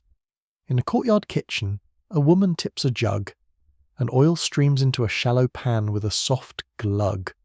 The scent rises when it warms grassy, peppery, faintly fruity. Garlic hits the surface and begins to murmur. The sound is finer than butter, less foamy, more shimmering. Bread dipped in it feels different between your fingers, slick and fragrant, not creamy. It carries herbs beautifully. It seems to hold sunlight. Olive oil is more than cooking fat in these lands. It belongs to lamps, soap, medicine, trade, ritual, and property. Olive trees require years of care, and a grove can tie a family to land across generations. Oil can travel in jars and barrels, enter markets, support cities, and represent wealth in ways that fragile fresh butter cannot easily match. In the Mediterranean, the olive tree becomes almost a civilizing symbol, patient and cultivated, able to survive where pasture would wither.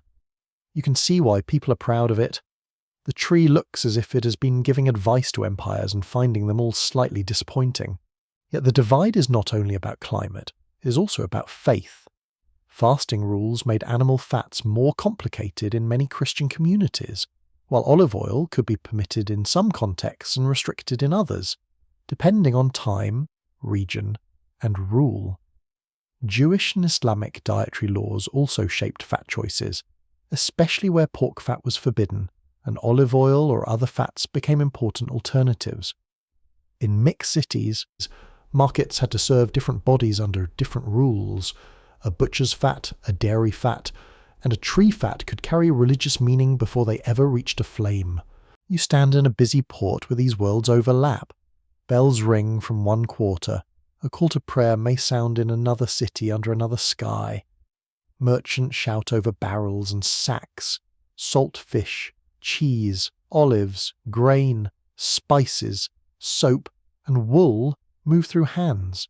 The smell is overwhelming. Tar, seaweed, horses, oranges, sweat, incense, fish guts, fried dough, and expensive oil. A cook in such a place may know several fat languages. Butter for one dish, oil for another, rendered fat for a third. Boundaries blur in markets faster than in moral speeches. Class complicates the map as well.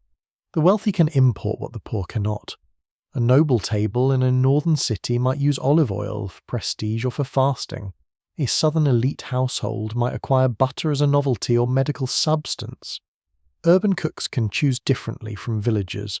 Monastery, courts, armies, ships, and merchant houses all create exceptions. A poor family eats what is local, affordable, and available. A rich family eats geography with options. You feel this difference in texture.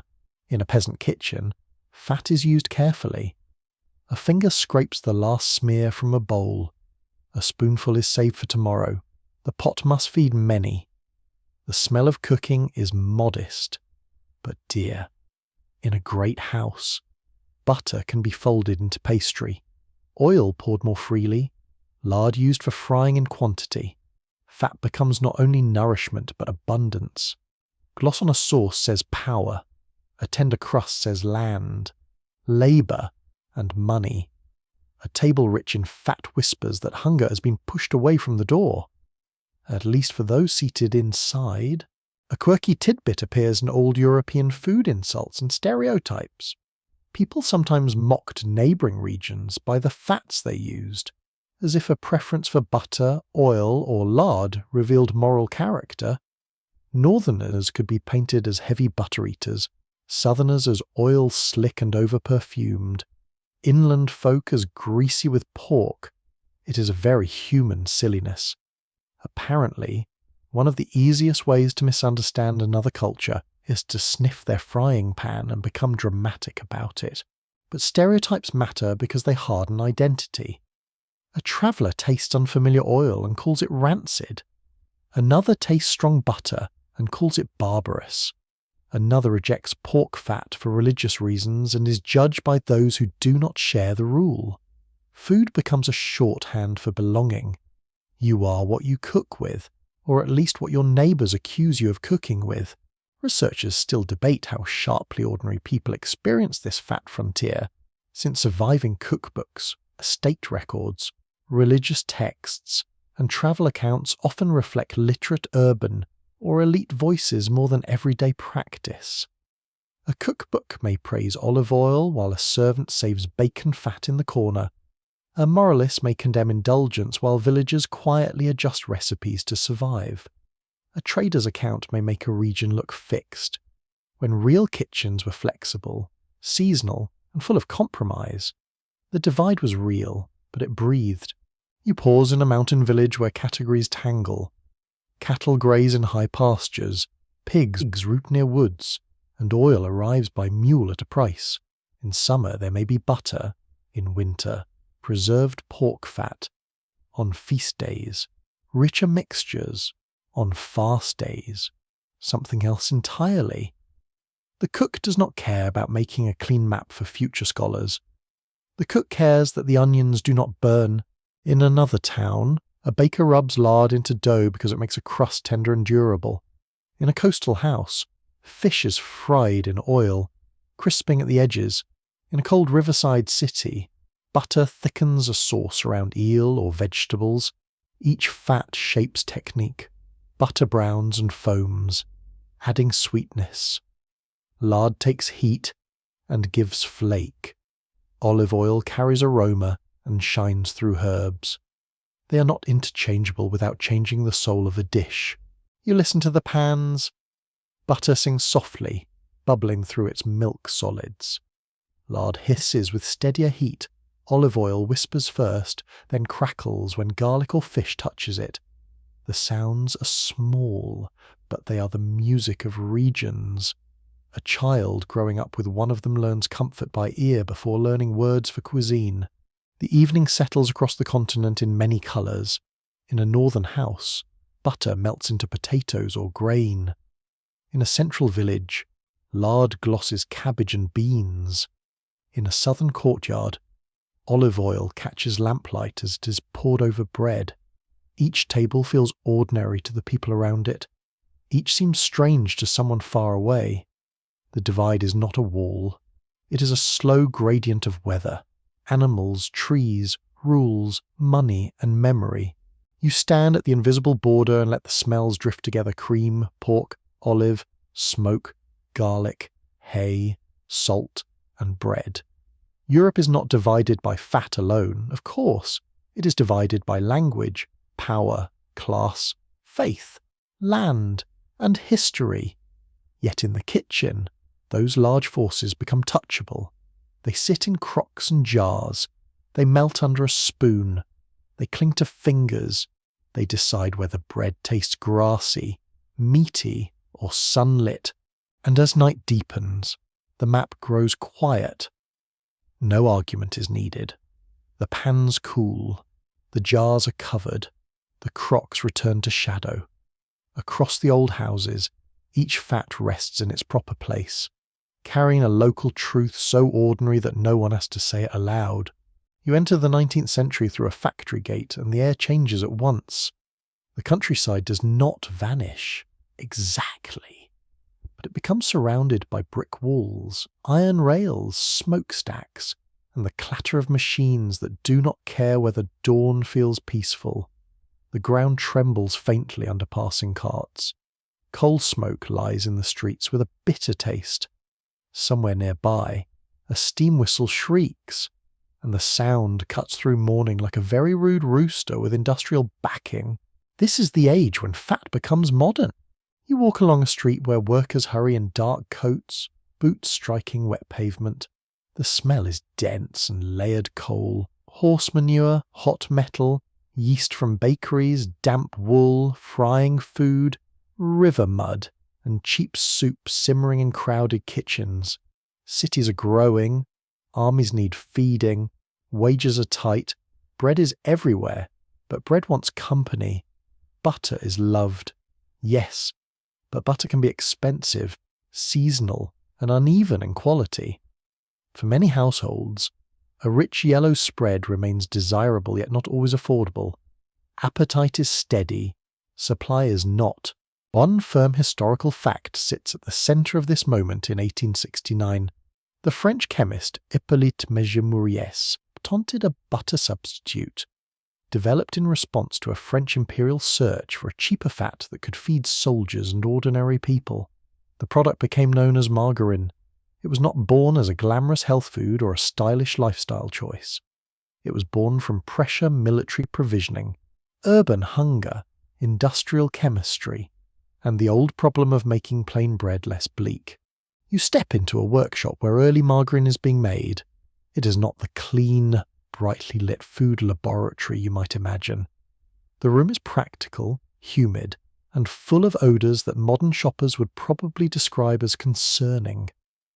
Animal fat, often beef fat, is rendered and processed. It may be mixed with milk or other ingredients to create a spread that resembles butter in use, if not always in romance. Metal vessels clang, wooden paddles scrape. Warm fat gives off a heavy savoury smell. Steam beads on windows. The floor feels slick beneath your feet, and you tread carefully, because falling dramatically in a 19th century fatworks is not the historical immersion anyone asked for. The product is pale, firm, and waxy. It lacks the deep pastoral scent of fresh butter, that whisper of grass and cream. Yet when spread on bread, it provides richness, it fills the cracks, it carries salt, it offers calories at a lower price. For a worker's breakfast, for an army ration, for a family stretching coins through the week, that matters more than poetry. Food history is often written by taste, but lived by budgets. The name itself has a curious little shimmer. Margarine comes from margaric, a term connected to the Greek word for pearl, because certain fatty substances had a pearly appearance. So this humble substitute, mocked by many butter defenders, carried a name with a delicate jewel-like ancestry, a quirky tidbit, certainly. There is something almost comical about a cheap spread for soldiers and workers, wearing a word that glows like something found in an oyster. History has a dry sense of humour. It gives pearls to the pantry. At first, margarine is not simply accepted with open arms and warm toast. Butter producers see danger.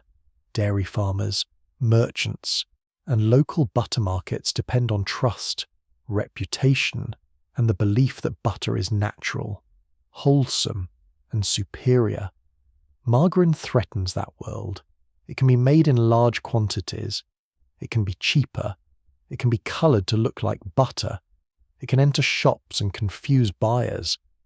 If a customer pays for butter and receives margarine instead, that is fraud. If a customer knowingly buys margarine because it is cheaper, that is competition. The butter trade dislikes both, though for slightly different reasons. You stand in a shop where two fats rest side by side, butter, golden and fragrant, sits under a damp cloth. Margarine, paler and smoother, waits nearby. A woman in a worn shawl studies them with tired eyes. The shopkeeper describes quality, price, freshness, and perhaps bends the truth just enough to make it flexible.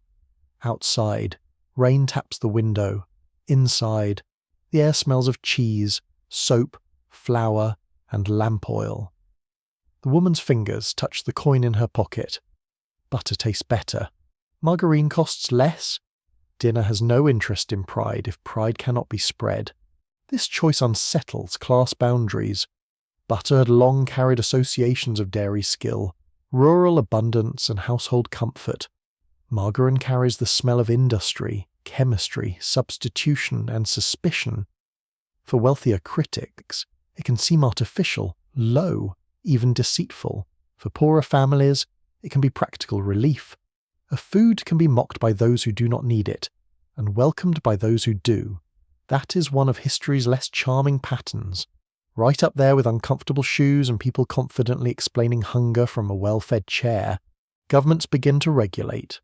Some laws tax margarine, some restrict colouring, some require labelling.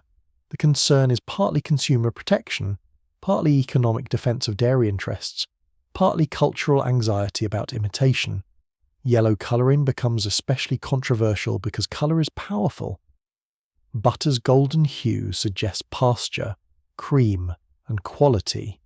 Margarine, when coloured yellow, can borrow that trust.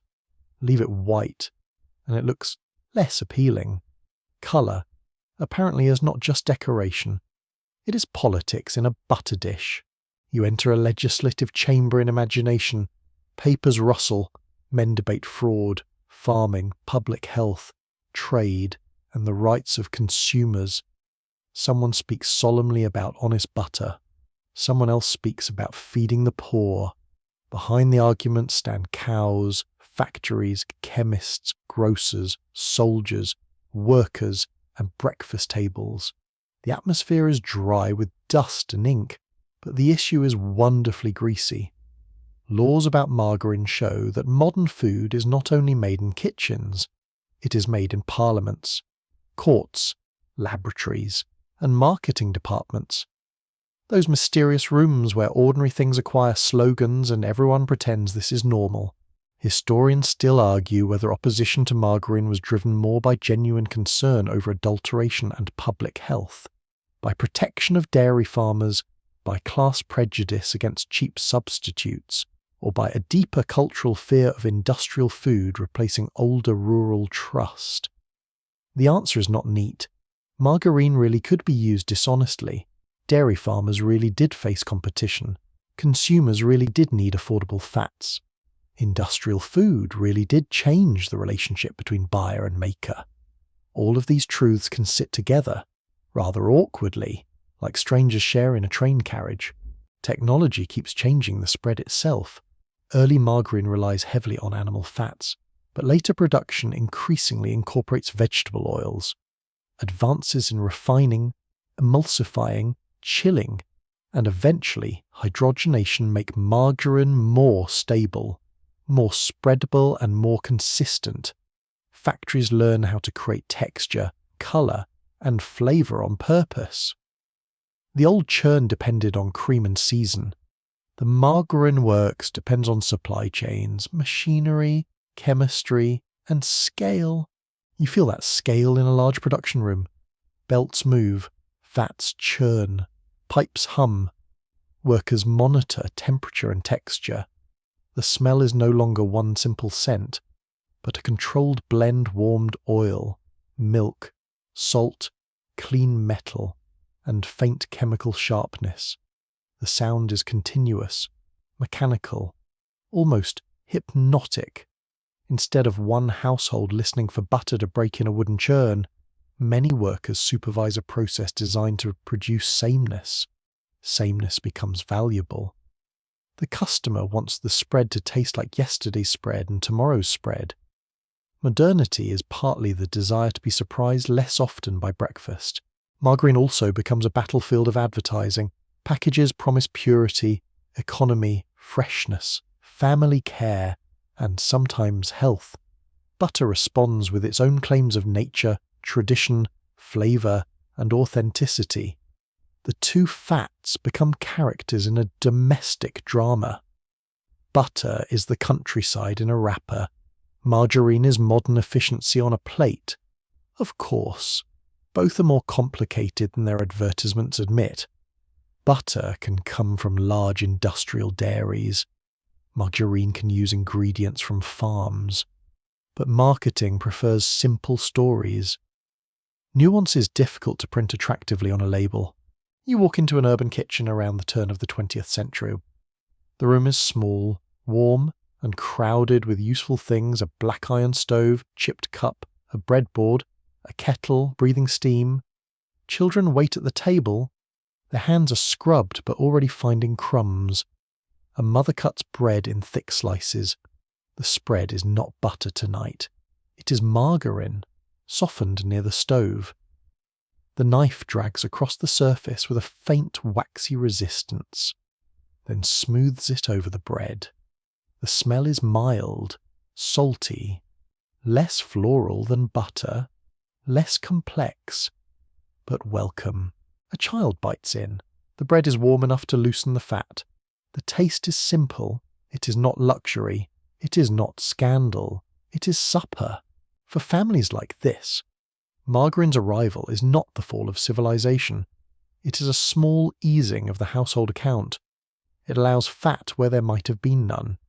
It frees a coin for coal, rent, soap, or an extra onion. Butter defenders may speak of flavour, and they are not wrong, but the poor often live in the space between what is best and what is possible.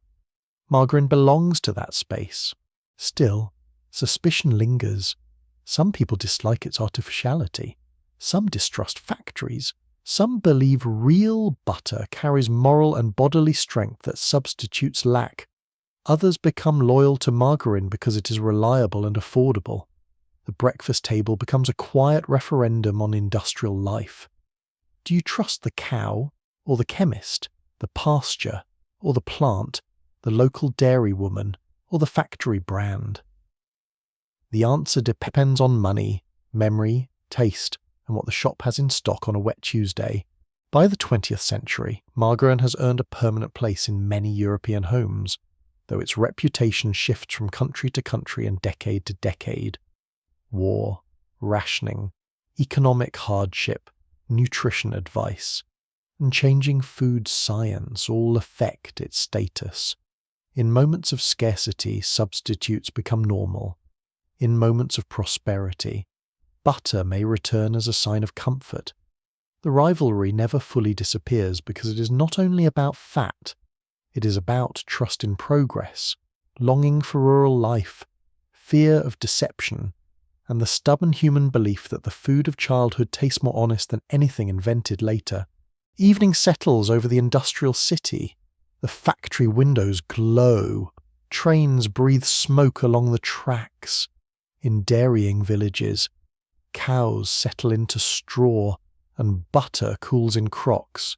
In urban kitchens, margarine waits in paper or a tub, pale and practical. The two spreads exist side by side, rivals and relatives, each answering a different need. You rest your hand on a kitchen table worn smooth by elbows and meals. The wood feels warm near the stove, cool near the edge. A knife lies beside a plate of bread. Whether it carries butter or margarine, the gesture is familiar. Spread, smooth, share, eat. The 19th century has made fat industrial, but it has not changed the small comfort of bread made softer by something rich. Outside, machines continue their tireless rhythm. Inside, someone takes a bite, and the long argument melts quietly on the tongue. You come at last into the modern kitchen, where the floor is smooth beneath your feet, the light is electric, and the old drama of fat has been hidden inside wrappers, labels, advice columns, restaurant menus, and the soft click of a refrigerator door. The room hums quietly, a kettle murmurs, rain taps at the window, or perhaps the night outside is dry and still, but inside there is warmth, a chair, a counter, and a small paper-wrapped block of butter waiting like a familiar secret. It looks simple. That is part of its trick. The wrapper folds back with a faint crackle. The butter beneath is pale gold, cool to the touch, firm at the edges, softer where your fingers linger too long. It smells clean, creamy, and faintly sweet. Not wild with smoke or peat, not sharp from old storage, not perfumed by aristocratic display. It is standardized, pasteurized, chilled, printed with neat marks for tablespoons or grams. It belongs to a world of dairy science. Metal tanks, refrigerated trucks, supermarkets, nutritional panels, and breakfast routines conducted by people who are half awake and not emotionally prepared for a difficult knife. The mainstream historical fact is that modern butter became shaped by industrial dairy systems, refrigeration, pasteurization, regulation, and mass retail, which made it more consistent and widely available than the fragile household butters of earlier rural life. Cream could be separated by machine. Large creameries could control quality. Cold chains could move butter farther without ruin. Governments could set standards for fat content, labelling, sanitation, and adulteration. Butter no longer had to be made beside the family cow to reach the family table. It could travel through a modern network and arrive quietly in a cardboard box, pretending none of that was impressive. You open the refrigerator and feel the cold air touch your face. It carries the mixed smell of ordinary life milk, apples, leftovers, jars of mustard, perhaps a lonely lemon having a private crisis in the drawer. The butter rests in a covered dish. When you lift it, the ceramic is cool and smooth. A knife cuts through with slight resistance. The sound is soft, nearly silent, but satisfying. On warm toast, the slice melts into shining pools, running into browned ridges and tiny cracks. The scent rises at once, nutty, creamy, and comforting. For all its ancient roots, butter in the 20th century became deeply entangled with modern worry, nutrition science, public health campaigns, heart disease research, and changing medical advice altered how people thought about saturated fat. For decades, many consumers were urged to reduce butter and choose vegetable oil spreads instead. Margarine gained strength not only as a cheaper substitute, but as a product often promoted as modern, sensible, and better for the heart. Butter! Once the honest old household fat became for many people a guilty pleasure. It sat there on toast looking innocent, while magazines made it sound like a tiny yellow villain in a robe. Then the story twisted again. Concerns about trans fats in some margarines changed public opinion. Food manufacturers reformulated. Butter's image softened. Chefs praised it openly. Home bakers defended it. Diners rediscovered that a croissant made with butter has a kind of flaky authority that is difficult to fake. Public advice did not become simple, because nutrition rarely rewards simple thinking, but butter returned to many tables with renewed affection, not as a perfect food, not as a magical health object, just as itself rich, useful, flavourful, and best treated with respect rather than panic. You stand in a bakery early in the morning, the air is warm with yeast, flour, sugar, and browning pastry. Metal trays slide into ovens with a scrape. Bakers move quickly, their hands dusted white. Butter is being folded into dough, chilled, rolled, folded again. Layer after layer forms, separated by thin sheets of fat. In the oven, water turns to steam, butter melts, dough lifts, and pastry becomes crisp, tender, and fragrant. The sound is delicate when a croissant breaks a dry shatter, then a soft collapse. Flakes cling to your fingertips. Butter here is architecture you can eat. In a restaurant kitchen, butter works differently. It waits in cubes beside pans. It finishes sauces, glosses vegetables, enriches mashed potatoes, softens fish, and turns pan juices into something that looks expensive under low lighting. A chef drops cold butter into a sauce and swirls the pan. The liquid thickens, shines, and catches the light. The smell is savoury, warm, and rounded. The spoon leaves a trail. This is one of butter's great modern roles, not the main story, but the final sentence that makes the whole dish sound more confident. A quirky modern tidbit belongs to the little butter pat, that tiny individual portion you find in hotels, trains, diners, airplanes, and breakfast buffets. These small servings make butter look polite, measured, and harmless, even when the plastic cup refuses to open and you begin a quiet wrestling match at the table. The pat is butter domesticated for public life. It has been portioned, sealed, chilled, branded, and made suitable for strangers. It says, "Here is luxury, but not too much, and please do not make a mess." Naturally, people still make a mess. You sit in a diner booth with vinyl that sticks faintly to your sleeve.